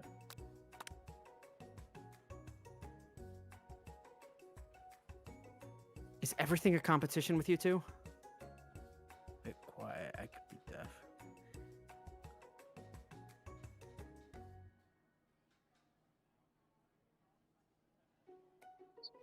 Oh, that's my bad, guys. Oh,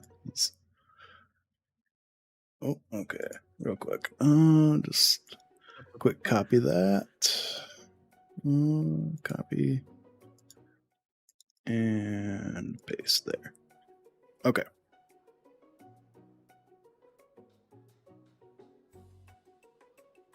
Jordan? Yeah. Is everything a competition with you two? Yes.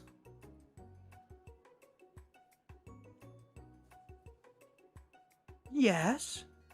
Well, not with me. I'm on a personal journey to learn, to love. To learn to love? Sure, why not? Definitely not to constantly battle. Yeah. Stop getting your genres crossed. Don't you have some portable monsters to capture or something? Is that Pokemon reference? They are a parody of Jesse and James, aren't they? Oh my Holy gosh. shit! Oh Oh. my god. You know, I had a hunch before, but it's like, oh yeah, no, I see it. I Yep. really see it now. Yep. Hot damn. I need to eat it if I'm gonna have the energy to sustain my education and pursue my dreams of becoming a master chef.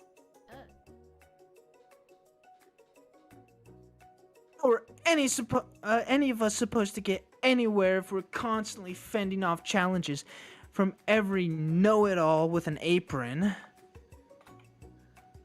I forgot y'all played this. Yeah, it's been great so far. Bo, This has you been a missed fun some- stream.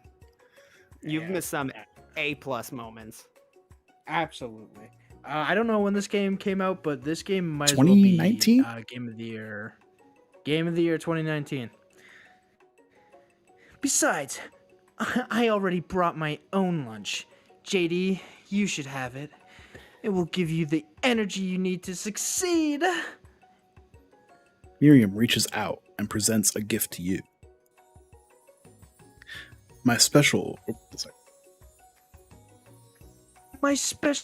grilled cheese and tomato soup with chocolate milk to wash it down, and a tartlet.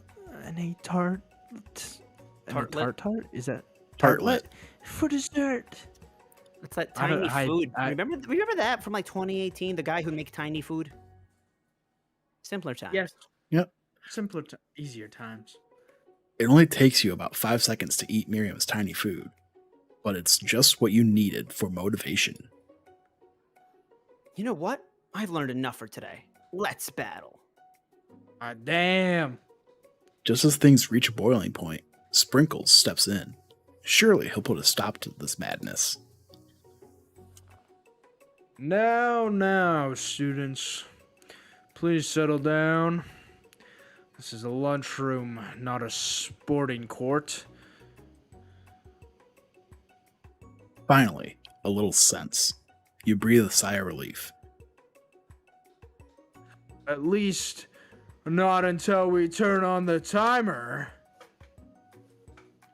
Just then, a huge light blasts you in your face, flashing the words, "Timer ready." Bo, I would also die for Sparkles the dog. Oh my god. That's what I'm talking about. Oh. I stand corrected. If it's a battle you want, it's a battle you'll get. My bestie can best the best of them. Best believe it.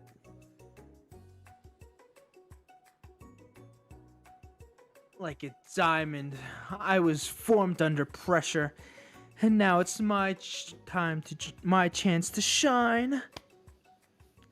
I don't know why they didn't want to just go time to shine. I will defeat you myself. You had his Do chicken. music. Yeah. You had his chicken and you made mashed potatoes and gravy on day one. And you're really feeling like you really impress him again here. It's time to boil some water for the potatoes. Think fast. If the timer runs down, you'll be forced to pick randomly. Uh-oh. What temperature does water boil at? 100 Celsius, that's the boiling point of Yep. water. 100 Yep. Fahrenheit's just a lukewarm. That's right. But how would you have gotten into the school without knowing that? Winner gets to rub my furry belly. Let that enticing offer motivate you. You're going to need to season this chicken before you cook it. You don't know Colonel Sanders' recipe exactly, but you have an idea. How many herbs and spices did he say he used? 11. 11. 11 herbs and spices. That's right. You might not know all the ingredients yet, but at least you're headed in the right direction. Tail wagging intensifies. Now that you've got some basic steps going, it's time to elevate your craft. What state of mind offers the most flavor? Trust. Yeah. Shit. I was Oh. going to say trust too. I don't know which one I clicked. I I'm think begging you to get it Fuck. together. Get it? Oh, I'm begging you to get it together. Get it? I'm a dog. It's never the wrong time for some dog jokes. not wrong there. Classmates are rooting for you, but Ashley is simply stronger and faster than you. You better pick up the pace if you want to survive. When you were a child, your father told you to never forget where you came from. Every day, you meditate on his advice. You draw energy from that place. Now would be a great time to harvest that energy, so where did it come from? The shoulder of Orion. That's wrong. Yeah, the first one. Fuck. This is probably bad to do over a streaming thing where there's latency. Yeah. Try to shout out the arena of cooking. What's the sound of success? Silence. Sizzling. Oh, I did silence. That's right. Damn. Sorry. I heard Jordan say silence, so that's I clicked it just because we were like 2 seconds. That's right. When they cook, when they taste your cooking, they will be so taken with it that they'll be unable to speak. PvP is unlocked after day 2. You notice Colonel Sanders out of the corner of your eye. I believe in you, JD. He's actually cheering you on. Which would be awesome, except knowing he's watching you makes you totally forget what you were doing. Now all you can think about is Colonel Sanders. How many spoonfuls of gravy would it take to... What were you thinking? Oh, I your think mind... they're all supposed to be wrong. Okay.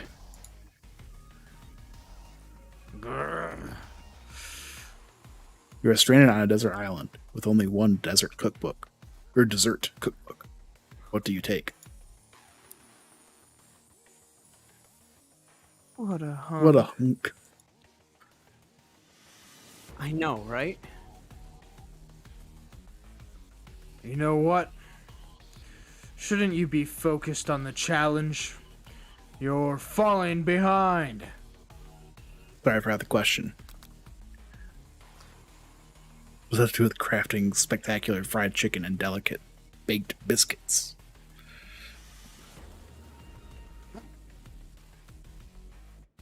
You're really struggling to keep up. At the next station over, Ashley has already begun plating elements of her dish. It's colorful and complex. To make up time, you toss your biscuits dough into a stand mixer. As you do, the crowd gasps. Yikes!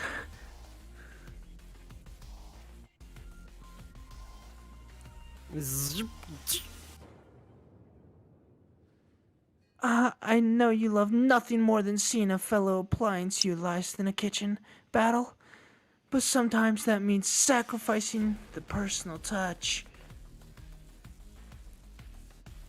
Or You might not have any hands, but JD does, and a good chef needs to be touching the dough to know when it's properly mixed. there's an easy way and a hard way. You don't get far by going the easy way. When you hear everyone talking, you realize how serious your error was. You immediately shove your hand into the mixer to rescue your dough before it's overmixed. Uh-oh. JD, no! But you're not fast enough, and your hand gets stuck. It's immediately crushed by the quickly spinning beaters. There's no way you'll be able to use that hand for the rest of the match. Colonel Sanders shakes his head in shame. Oh no. What you often find is that the easy way can turn out much more difficult. Everyone stop what you're doing right now. The battle is over. It can't be. I was so close to finishing my dish. Sweetheart, look at your hand. You simply can't go on. Ah, that's too bad. And here I am with the completed dish, ready to serve. Surely that makes me the winner by default. No. It wouldn't be fair to compare the two on the account of JD's injury. You see Sprinkles begin to lick his doggy chops as he locks onto the dish. But I suppose you should at least tell us what you prepared. Well, because I'm the sweetest, I skipped straight to dessert.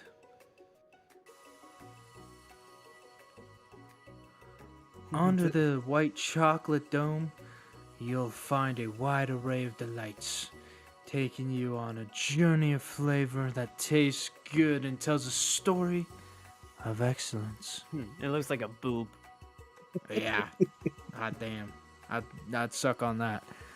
I was gonna ask JD to do the honor, but since you're injured, I'm afraid that pouring this cream of delicate hot chocolate sauce might be too difficult.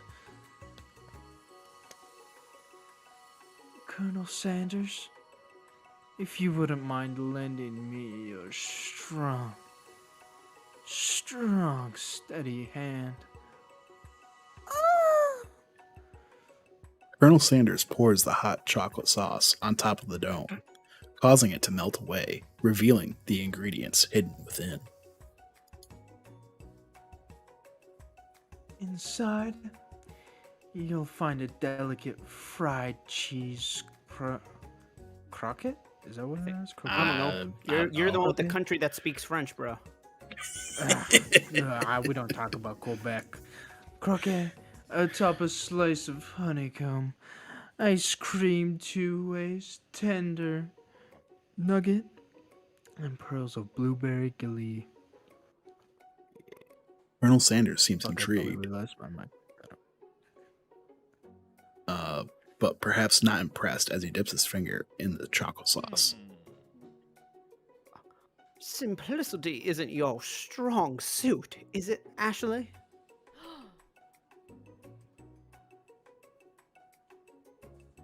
Oh, you. As he places a sauce-covered finger into his lips, Ashley leans over and whispers something into his ear. A dab of sauce sticks to his mustache.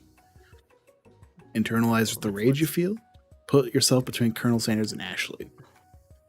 I don't think we should flip out personally. No, just put ourselves between them. Yeah. I agree. No, I'm saying internalize. Oh, okay. Yeah. Gotcha. Unless you want to be like, no, bitch, that my man hopped the fuck off. But it's like, does he feel that way? Yeah, we don't know. Like, let's not make a fool of ourselves. We don't want to show that we're jealous. Yeah, internalize the rage. Your rage burns so intensely within your eyes that they burst into flames. The flames cause your eyebrows to catch fire and turn to ash, and they fall off your face, which means people will have a hard time understanding your emotions for the rest of the semester, perhaps forever. I don't like the physics of this game. Yeah. Embarrassed and ashamed of your poor performance, not to mention your crispy fried brow, you run for the quad to be alone.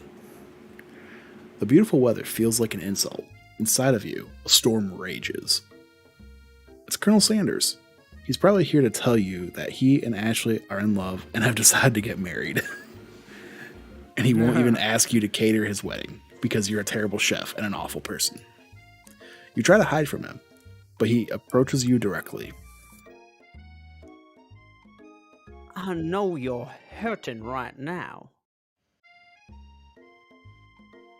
Not just from the devastating loss, but from that run-in with the mixer and that small fire. We should get that checked out. I'm fine. Can't you just leave me alone? I'm a loser. I'm not fit to fill your fryer. I'll never be a master chef. Failure is a part of life, not just for you, but for all of us. Do you think I've never failed at anything before? That's exactly what I think. Well then, think again. I wasn't always the man you see before you. Enrolled in culinary school, incredibly handsome, successful, motivated. This was the menu music. Yeah. God damn. Well, handsome, sure. I was born that way. But I've walked other paths and arrived at dead ends. I was passionate about life, but I failed as an obstetrician. I was passionate about justice, but I failed as a lawyer. I was passionate about livestock, but I even failed as a mule handler. That one was especially humiliating. Mules can be so cruel. Damn. I didn't know. People see my delicate ribbon tie and my well-kept beard and assume that I've got it all together, which is true now, but it hasn't always been. Sounds like this guy could really use a hug. Or a handy. Oh, yeah. You said they were boring, dog. Come on. Yeah, well, you know. Gotta keep the stream PG-13. That's right. It hasn't been at all. You're right. I resolved that. Then I was going to amount to something. No amount of hours, labor, or money would deter me from giving the best I had to give. As Colonel Sanders changes focus, you can see something ignite inside of him. A burning passion. One has to remember that every failure can be a stepping stone to something better. My new dream is pure. It's honest. It's something that a humble man in a crisp white suit can be proud of. Why does it sound like some epic My Hero Academia stuff? Like right before you're about to get like hyped for the final fight. I was literally thinking the same thing.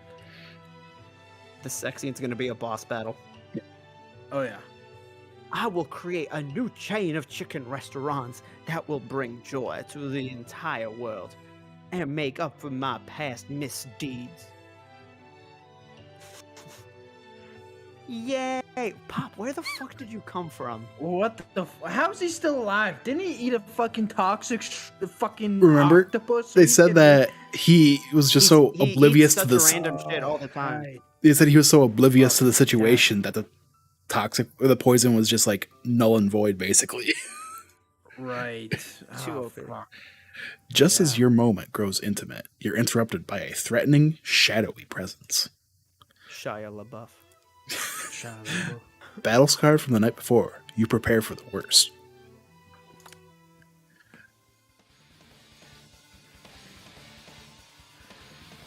Gorgo, the sport monster is here to fight a hero. Is anyone else feeling a bit of deja vu? I'm sorry, Gorko, but I could have sworn we'd already battled you last night.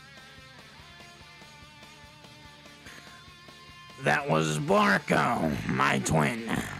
And I, Gorko, am here to avenge him. Are you stronger than Borko? Well, we're twins. So no, not really. But pretty much exactly equal in every way. Why do you ask? Colonel Sanders smirks. He is already on the same page as you. It's just that we beat Borko pretty easily, so I don't think you have much of a chance. Not to mention, I feel really guilty about that. If I could take it back, I would. I think what JD is saying is, can't we just be friends? Life's too short for making enemies. I suppose we really don't need to fight. It's just that I have these pointy teeth and claws. All the better for enjoying tasty foods. Surely you like to eat, don't we all? Of course I do. Inspiration strikes, and you come up with a quick idea. Chomp on this. You tossed a biscuit into Gorko's open mouth, and he devours it in one gulp. Watch this become super sexy. Yeah, it like fixes him. Right. Delicious. They are much nicer than the evil students who once upon a time turned me into a creature Oh. who stands here to this day. I don't believe it. You were human once? Well, no. I was a chihuahua, but I was still a student at the school. Until one day some mean kids with a magic spellbook cast a dark enchantment on me, and I was forever transformed. Damn, the lore goes deeper than I thought. Right? I like to think this is the Taco Bell Chihuahua.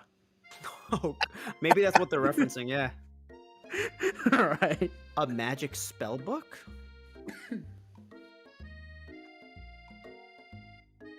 Precisely. Borko used to have a copy, but somewhere along the way I've lost it. If you find such a book, I beg you, respect it.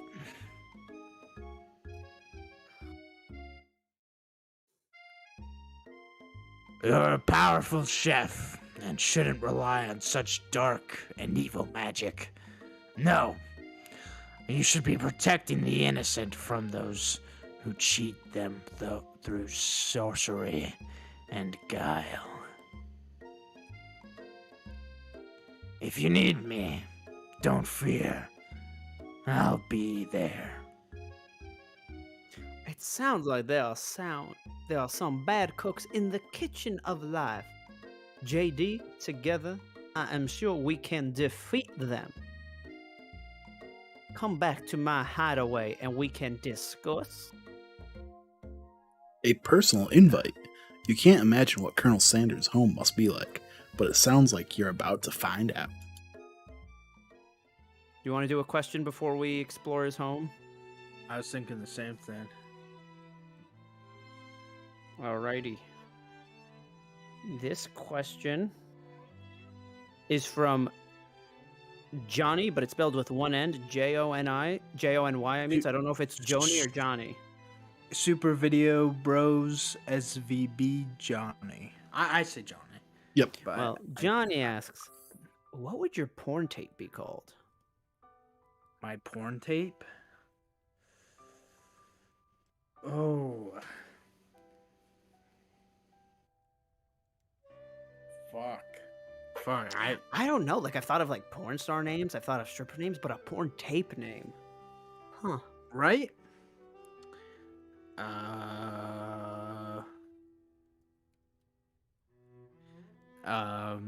Knacking it up. Nice. Something like that. Nice. Thank Damn. you. Thank you. I mean, if Josh is gonna go with his meme, mine's gonna be called Thigh High. Thigh high, dude. Thigh high. Dude. I'm not gonna elaborate. I like You can I make like your own assumptions because I feel like it works in multiple ways. Right. Yeah, Thigh High. Thigh high. Damn. Or is that somebody with a lisp just saying Sky High? My Thigh favorite movie is high. Thigh High. They fucking rent fucking your porn tape instead of Sky High on accent. Oh, jeez. God. This isn't Thigh High. You want to do another one? Yeah, let's do it. All right. We're now at question 11 out of 14. Ooh, okay. Okay, so this person, under their name, they said, "You'll never know who it is." Asks, which Knack character would you hate fuck? Josh, I'm gonna let you go first because I don't know any Knack. Oh, this one is also just for you, Josh. Yeah, because I don't know any Knack characters. Ooh, okay. In the first game, there is the right hand villain to the main villain, super fucking hot, and they're just, of course, she's meant to be like, just a hateable character. You know, they're always in the first game. They're always like one step ahead of you, and just like, you know, taking like insane measures to just get ahead of you towards whatever objective. Y'all playing Knack? Unfortunately, we are not Robo Dessert. We are talking about what character from Knack we are hate fucking. So there is Knack content here. I don't know her name. Knack villains. So I'm just getting a confirmation on the character. But yeah, I think she comes around though. I think she comes around.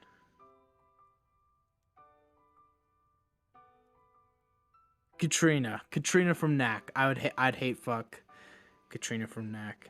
Everyone else though from Knack, other than the main crew, I would make passionate love to them. You know, Knack dating sim, dude. Honestly, PlayStation, when? You've got a knack for eating ass. Hell yeah.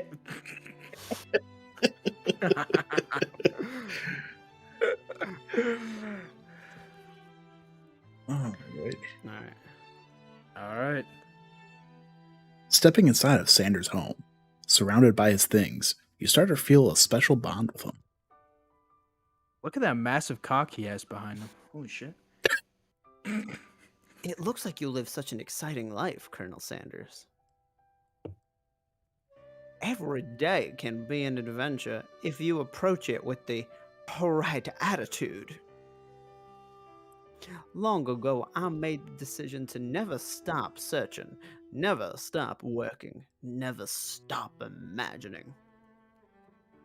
Have you been working on any new recipes of your own lately? I'm always excited to talk about food with another ambitious chef.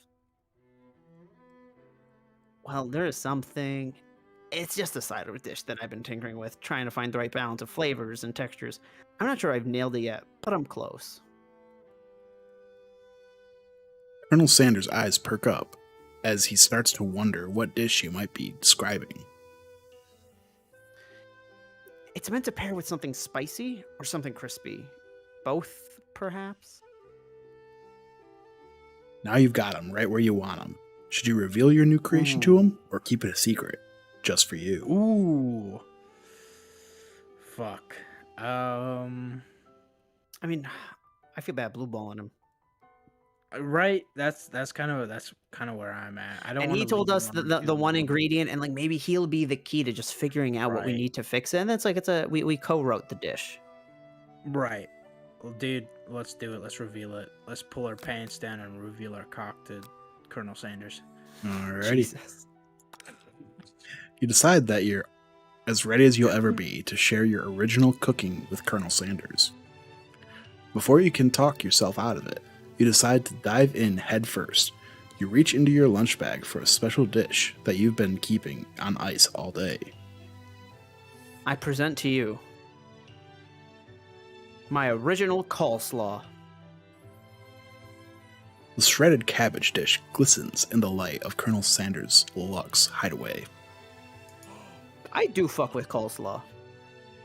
It Magnificent. depends. Yeah, that's a no for me. Nah, good slaw. I'm down for a good slaw. Together, Oh, Alex, that's you.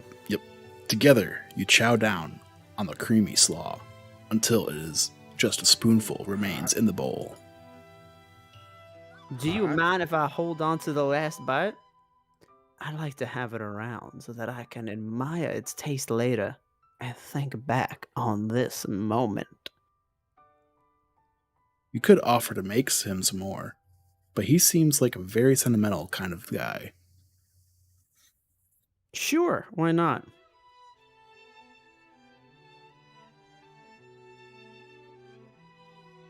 Please make yourself comfortable. I'll be back in just a moment. You realize that now would be the perfect time to do some snooping. Around the room are various items that you can look closer at. Each item seems to radiate memories and emotions. Tap on an item to discover more about the Colonel. The chicken. The The chicken. massive. Oh yeah. Oh yeah. You notice a very nice realistic stuffed chicken sitting on a corner table. When you pick it up, you realize it isn't just realistic, it's real. Taxidermy? Must have been important to Colonel Sanders when it was alive. A little note clipped onto the chicken's foot reads, "The true state bird of the great state of Kentucky." Damn. What next? Let's click on that photo of him as a baby. Ooh. Okay. That's what I thought it was, and I'm so happy. Jesus. An adorable little baby boy crawls around the floor. From the goatee and mustache combo he sports, you figure that this must be the Colonel Sanders himself. That, or maybe it's the drumstick that he seems to be waving like a rattle. Right. Should we just go through the rest of the pictures? Yeah. Who frames a baby picture of just themselves? Probably the same type of person who would make their own face the logo of a company they founded.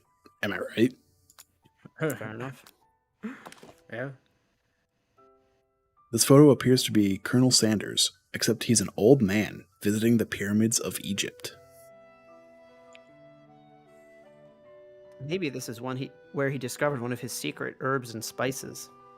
Okay, so for anybody that wasn't in the stream earlier, we think we've figured out the metaverse of Colonel Sanders. Not Absolutely. the metaverse, the multiverse. Multiverse, but yeah, multiverse. But this is like crazy because like it was just said, it's an old man. Well, maybe this is his dad. That might confirm that Colonel Sanders is a title, not a person. True. Right. True. So we do also have to click on the last one. vase there, which looks like Oh? a thin of ashes. This door opened. You want to keep doing the photos, or I say let's do the final photo in the urn. Yeah. one of the framed photos shows an old man who looks a bit like Colonel Sanders standing with a friend. They hold fried chicken drumsticks and appear to be cheersing them. I mean, that's not what they're doing in the photo. No, that is not. You look closely and see that there's a short inscription. I wonder who my friend Pete is.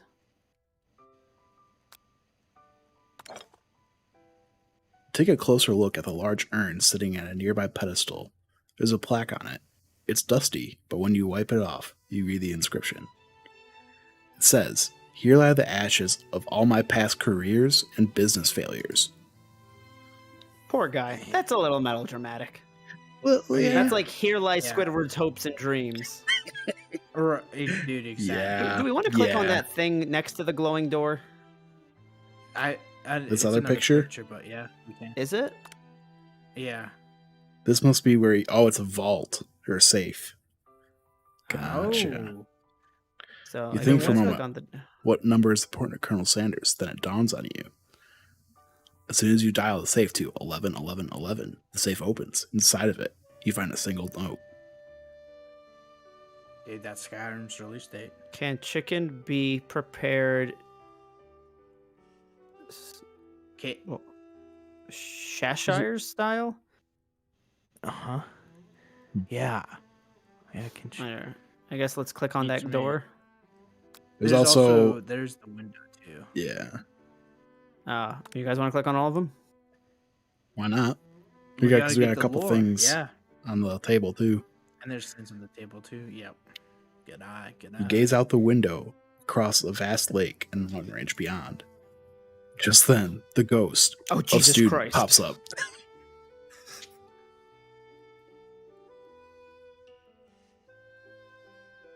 No, go home, Roger. Josh. Are you thinking about heading out into the world on a quest to avenge my death? Wait, what? I never even learned your name. Why would I avenge you?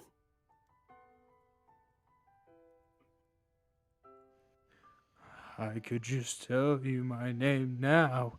It's... Can you just see him in the middle of something? You open the window a crack, and the ghost of student is swept out with a breeze. No, go home. A scented candle. You pick it up and try to identify the smell. Power tool? Freshly starched collar? Piece of wood floating in a lake? Summer of '69? Heh. No, it's one of the secret recipe ingredients. It's...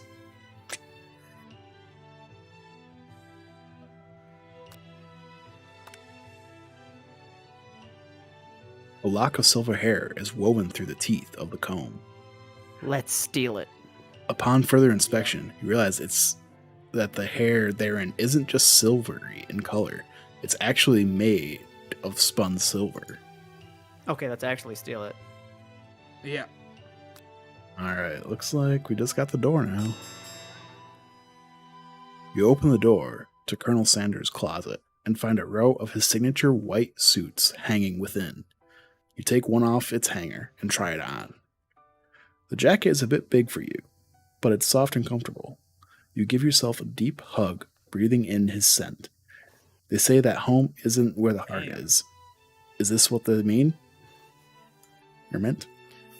Do you think Before it's like a Santa Claus situation where, like, if I wear his jacket, I become the new Colonel Sanders? Possibly. Absolutely. Before you can look any further, you hear Colonel Sanders returning. He has a new dish that he has been working on and wants you to taste it. You try to act casual until he asks why you're wearing his jacket. I don't usually loan those out, but I must say, it does look good on you. Oh crap, the jacket. you forgot to take it Drive, off. Wow. You decide now is your moment to make the big move. Tell him you're cold. Fess up and tell the truth. I say we tell the truth. Like we go, I mean, like, we make a big dramatic monologue and then we let him come in. Instead of just like. Or do we just make the big move? Do we make the big move? Dude, he let us wear his jacket, Well, no, he caught us wearing his jacket. Right. Then he But let you, still, though. he He's said not look. saying take it off. Yeah. Although he should be.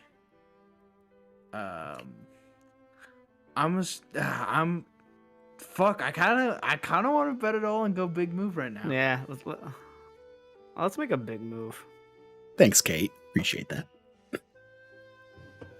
Big move. Whoa. This isn't that kind of game. Not that we blame you for trying. We wasted how long to find out that there isn't. This is bullshit. No. You're telling me it's No, only look at- romantic? Look how sweaty he is. It's time to give the handkerchief back, But still, Oh my god, Buster. game over. No! Oh my god, are you kidding? Try His again, cock's try out again. and everything. His cock's right there. How far back is this Wow. going to set us? Oh. I say if it's anything before we get to his house. I think, yeah. Yep. Yeah. That sucks. But, So just want to answer the rest of the questions and call it? yeah, I'd say let's do that. Man, I can't listen. Fuck. I wasn't expecting to actually see stuff, but I thought that there would be like a.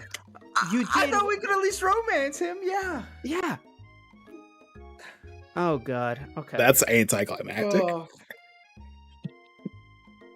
No, like, it's not that type of game. Why can't they have him be like, hey, not so fast, but let's talk about our feelings, little fella. 100%. 100%. Alrighty. But just like normal Valentine's Day, we're ending on a depressing note. Well, I mean, we have 3 more questions to go through. True. So, Alec asks us, Yes. So, bit of content. what's your safe word? So, before the stream, I was playing Uncharted 4. And there's the scene in Libertaria I was literally about to reference. when Nadine has the boot right over on Nate. And he's just like, mangoes? And she's just Yeah. like, what? It's like, that's my safe word. And it's like, okay, cool. I'll just put that question in. Yeah. Yeah. Which, like, literally, I was gonna say in reference that, because like, yeah, mangoes, because it is a fun Uncharted reference, but also nothing you'd say like during sex. And honestly, ever since Damn, that, then you're line having has some been- bad sex. The you're like, "Oh, mangoes." let me suck on them mangoes. Yeah. But yeah, like literally ever since that has popped up, I'm always like, oh yeah, my safe word is mangoes, and it's always been a reference to Uncharted, and like, I don't Nice. know, I found the right one where she person. goes like, from Uncharted Yes. 4. And I'll be like, yes, and I'll pop out the fucking rain pop, and I'll propose to her on the fucking spot, dog. Like, if she gets that reference, it's it. I found my forever person. Where are you going to be hiding that ring pop? Is that another Uncharted 4 reference? Probably not things. So one of my go-to jokes is joking that, oh, my safe word is harder, which gets really confusing. But Ooh, okay. I'm a big fan of the red and yellow system, if you guys are familiar with this. I'm not familiar with this. So basically red and yellow is like a, hey, I don't want to stop, but maybe you're going a little too much. Take it down a notch or two, Like, and I don't know what activities people get up to, but if you're doing something a little bit more rough, you know how it be. Right. It's Oh, like, I know hey, how it it's be. like, hey, keep going. A little less painful, or a little less of what you're currently doing. And then red is like a Right. full stop. I need a break. Right. This has gone too far that I didn't even do a yellow. Like it went kind of straight to red. Right. And I think it allows for, because I think when you only have one, you don't have a differentiation between like sometimes you don't want a full stop. You're just like hey, take it down a notch. Other times you need a full stop. But so I've always been a big fan of that system. I might honestly adopt that because it's like mangoes and pineapples. Then you have an Uncharted and a Kevin Hart reference. Ooh, okay. Because like sometimes I'm like, fuck yeah, you're just a little too deep up in my butthole. So yeah, that's you went so long looking for a euphemism. I went nah. Nah. All right.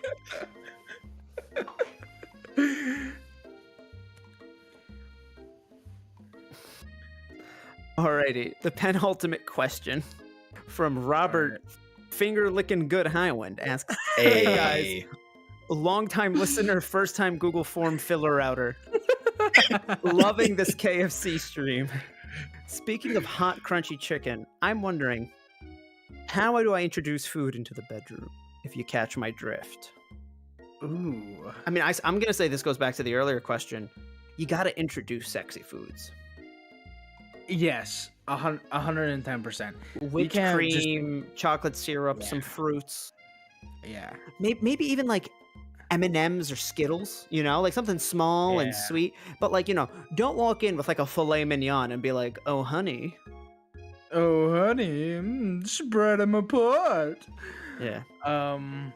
Honestly though, but like, I mean, like if we're being honest, but he's not saying he's saying the word introduce, and I feel like you got to introduce with the sexy foods. Okay, so like, because in my head I'm like, well, we're talking about like kinks and like shit we're into, and then like you gotta just be up like straight up be like, yo, like I'm into eating stuff off of you. So if that conversation's already happened and we're like now just like, okay, well, like let's try something.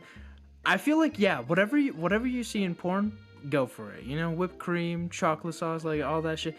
Cake, I've seen cake done. Cake's a good one. They could sit in the cake and then you could eat it off their. You could eat cake off their cake. Okay, so I have a funny story to tell.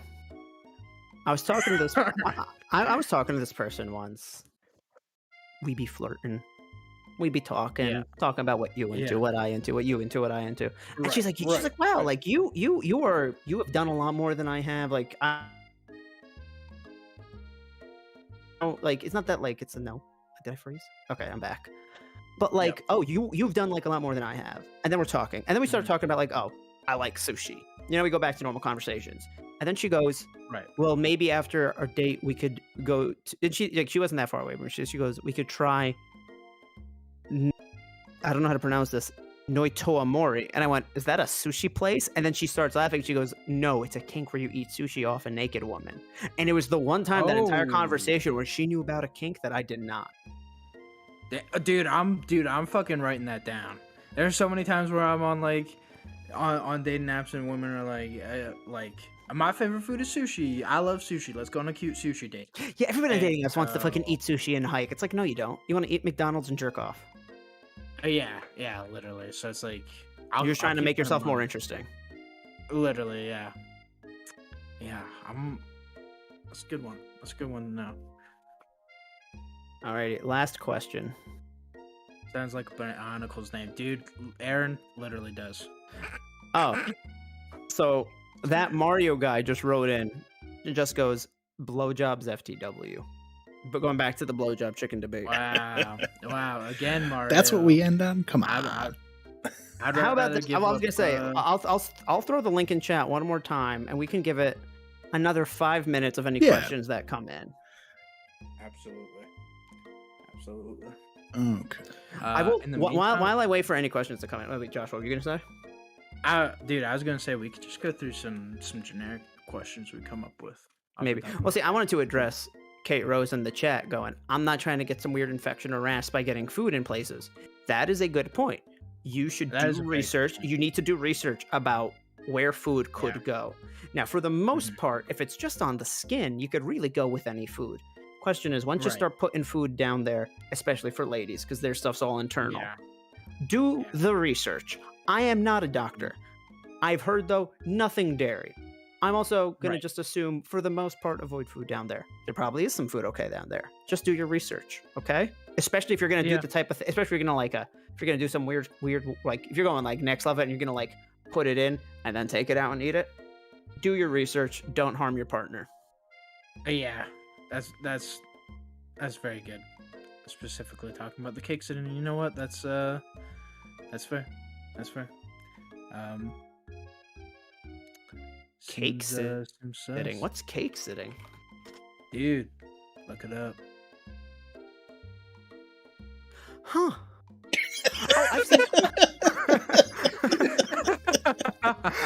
Oh, I've seen. I've seen things where like girls just have frosting on their ass, but I never consider like, oh, if they're sitting on it fully naked, that the frosting's gonna go up place. Yeah, no, do that with a thong. Don't do cake sitting fully naked. Just do the cake sitting with a thong. Again, I wish YouTube had things like Twitch where you could make a clip. That realization there would have been perfect. Right. According to Billy before, they do have clips, and I'm really hoping that when he said that, he clipped out the first thing that made us so clip. Yeah. Leon, we're actually pretty close to ending. We're just waiting to see if there's any other questions that come through. Yeah. So Leon, if you have any questions, Google form. They tried getting Colonel Sanders, and he just said no. The game said this isn't that kind of game, and they got game over. So. Yeah. Literally, the first time they're like, "Hey, make a big move," we're like, I was like, "Fucking, let's make a big move," and then we got fucked. How protective do you think a thong is? I'm assuming it's better than nothing. That's no. Should I be? FetLife? Okay, I've been starting to use FetLife. I tried it. I tried it like very, very early on in college. I'm not gonna lie. But the issue with it is that it is not kinky Tinder. It is kinky Facebook. It is more for making connections. That's very true. And I've been like trying to use it a lot more. And I'm like, fuck, I don't even know how to upload like a profile picture to FetLife because I'm like, am I uploading a photo? It's not the most user friendly. It's like, then do you want it on your phone? And again, I think it needed. I think it really should have been focused on a kinky Tinder aspect rather than a. Or I think you could have combined both. You know what I'm saying? Right. I think the whole idea of making it like it's supposed for people who don't know, it really does try to be less about hookups, but more about finding other people in kinky communities, which is acceptable. It's fine. I'm not shaming anyone, but I feel as though they'd have a better market if they made it more of a find partners type of thing. Well, they're on the site. They're like, what are you looking for? And you can straight up be like, friendship, nothing, relationship, like. But what I'm saying is like, there's no like swipe left, swipe right type of thing. Okay, we did get one question in.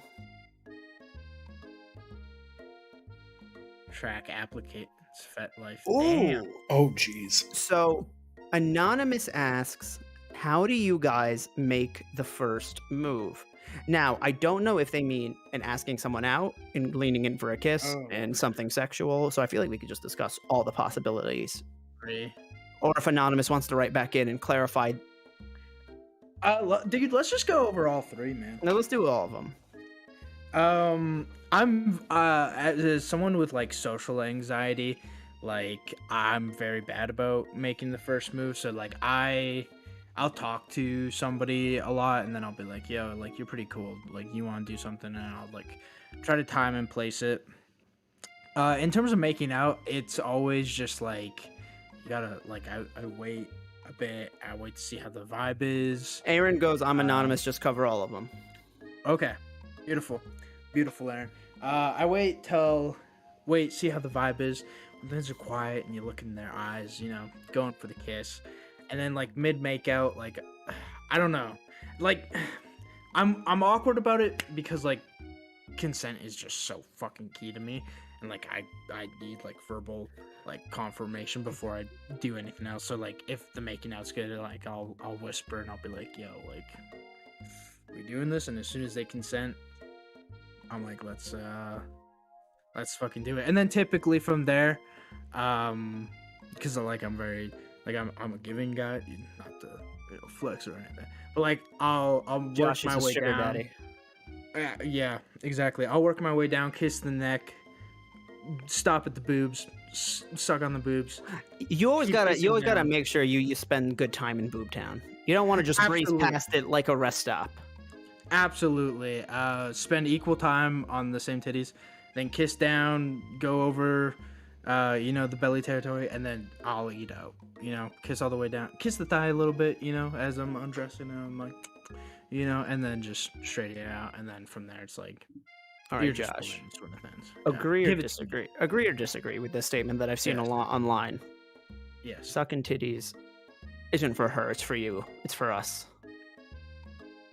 I'd like to say, and I get like obviously people are going to experience pleasure for that. I'm talking like on like the other level. Right. I want to say it's for us, but like, I don't know, because like I've had partners that have been like, oh my god, do it, and then like I've had partners that are like, my nipples are very sensitive, like it doesn't feel good, so like don't. I'm like, yeah. Fuck, well, really I mean, obviously, yes, obviously, yeah. Right? If it's a no, it's a no. But what I'm saying is like, 100%. I feel like like I'm enjoying it a lot. Absolutely, dude. Same. Yeah. Same. Yeah. As for me, so how do I make the first move? Well, Liren can attest to that. In person, I won't. I get horrible anxiety at bars. I'm like, no, I'm never assuming they're looking at me. Yeah. I'm never assuming that they want me to come up to them. I walk around a bar like I am trying too hard to not be accused of something. Like I walk with my hands like this when I'm going through tight spaces. I don't stare at anyone in particular for too long. The one time I tried to have guts, the same night, 5 separate times,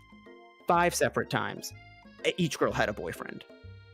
Damn. And like didn't just say that to get me away, had a boyfriend. Like Okay. they're literally like he's getting drunk. They're like, no, they're like, you're so cool. My boyfriend would love you. Because like I try to start out very friendly and casual. They're like, you're great. My boyfriend would like you. No, that only happened once. Okay, the story Liren's telling is I once went to a bar with Liren and another friend. Yeah. I didn't know what I was in the mood to drink that night. And he's pointing to the corner and going, well, there's this deal. Because, bars are like, come Tuesday nights and you'll get like a pitcher for a nickel. And it's like fucking wild. Yeah. And he's pointing. And he's pointing towards the sign. Mm-hmm. In front of the sign, there is a bachelorette party.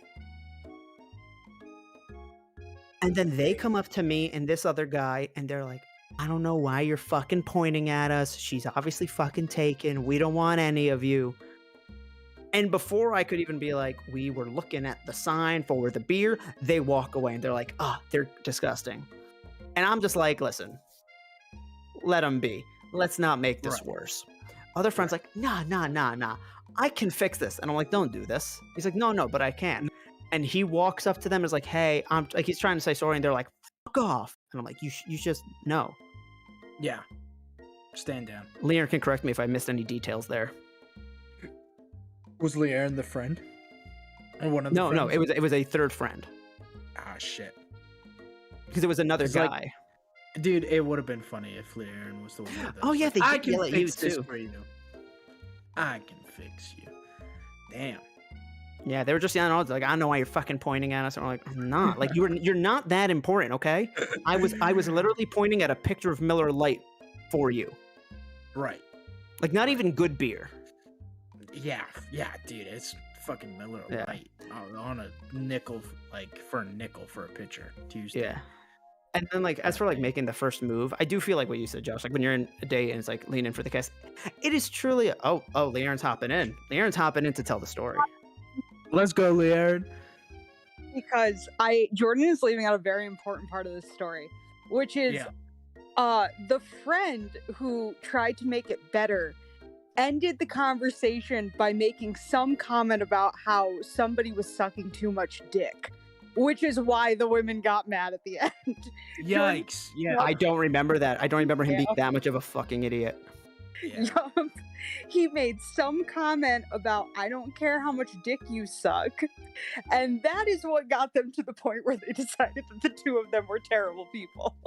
Right, and they're going to call you fucking perverts. And that's why I'm just like, dude, just learn to take the L. They want to be mean. They want to be like, they want to think so highly of themselves that people are pointing at them. Go ahead. Don't try to fix it. Never try to fix it. Unless it's a marriage. Okay, And but yeah, and so that if just it's a made him- marriage, fix it with a kid. yeah. But Patented yeah, other than advice. that, Jordan doesn't talk to women at bars. I talk to you. I don't count. And Nope, men, but you're a men woman. have decided that like you Oh. don't matter. Yeah, no, this is another So- fucked up thing. Me and Italy Aaron do get annoyed by people always assuming that we're dating. But the reality is people assume it.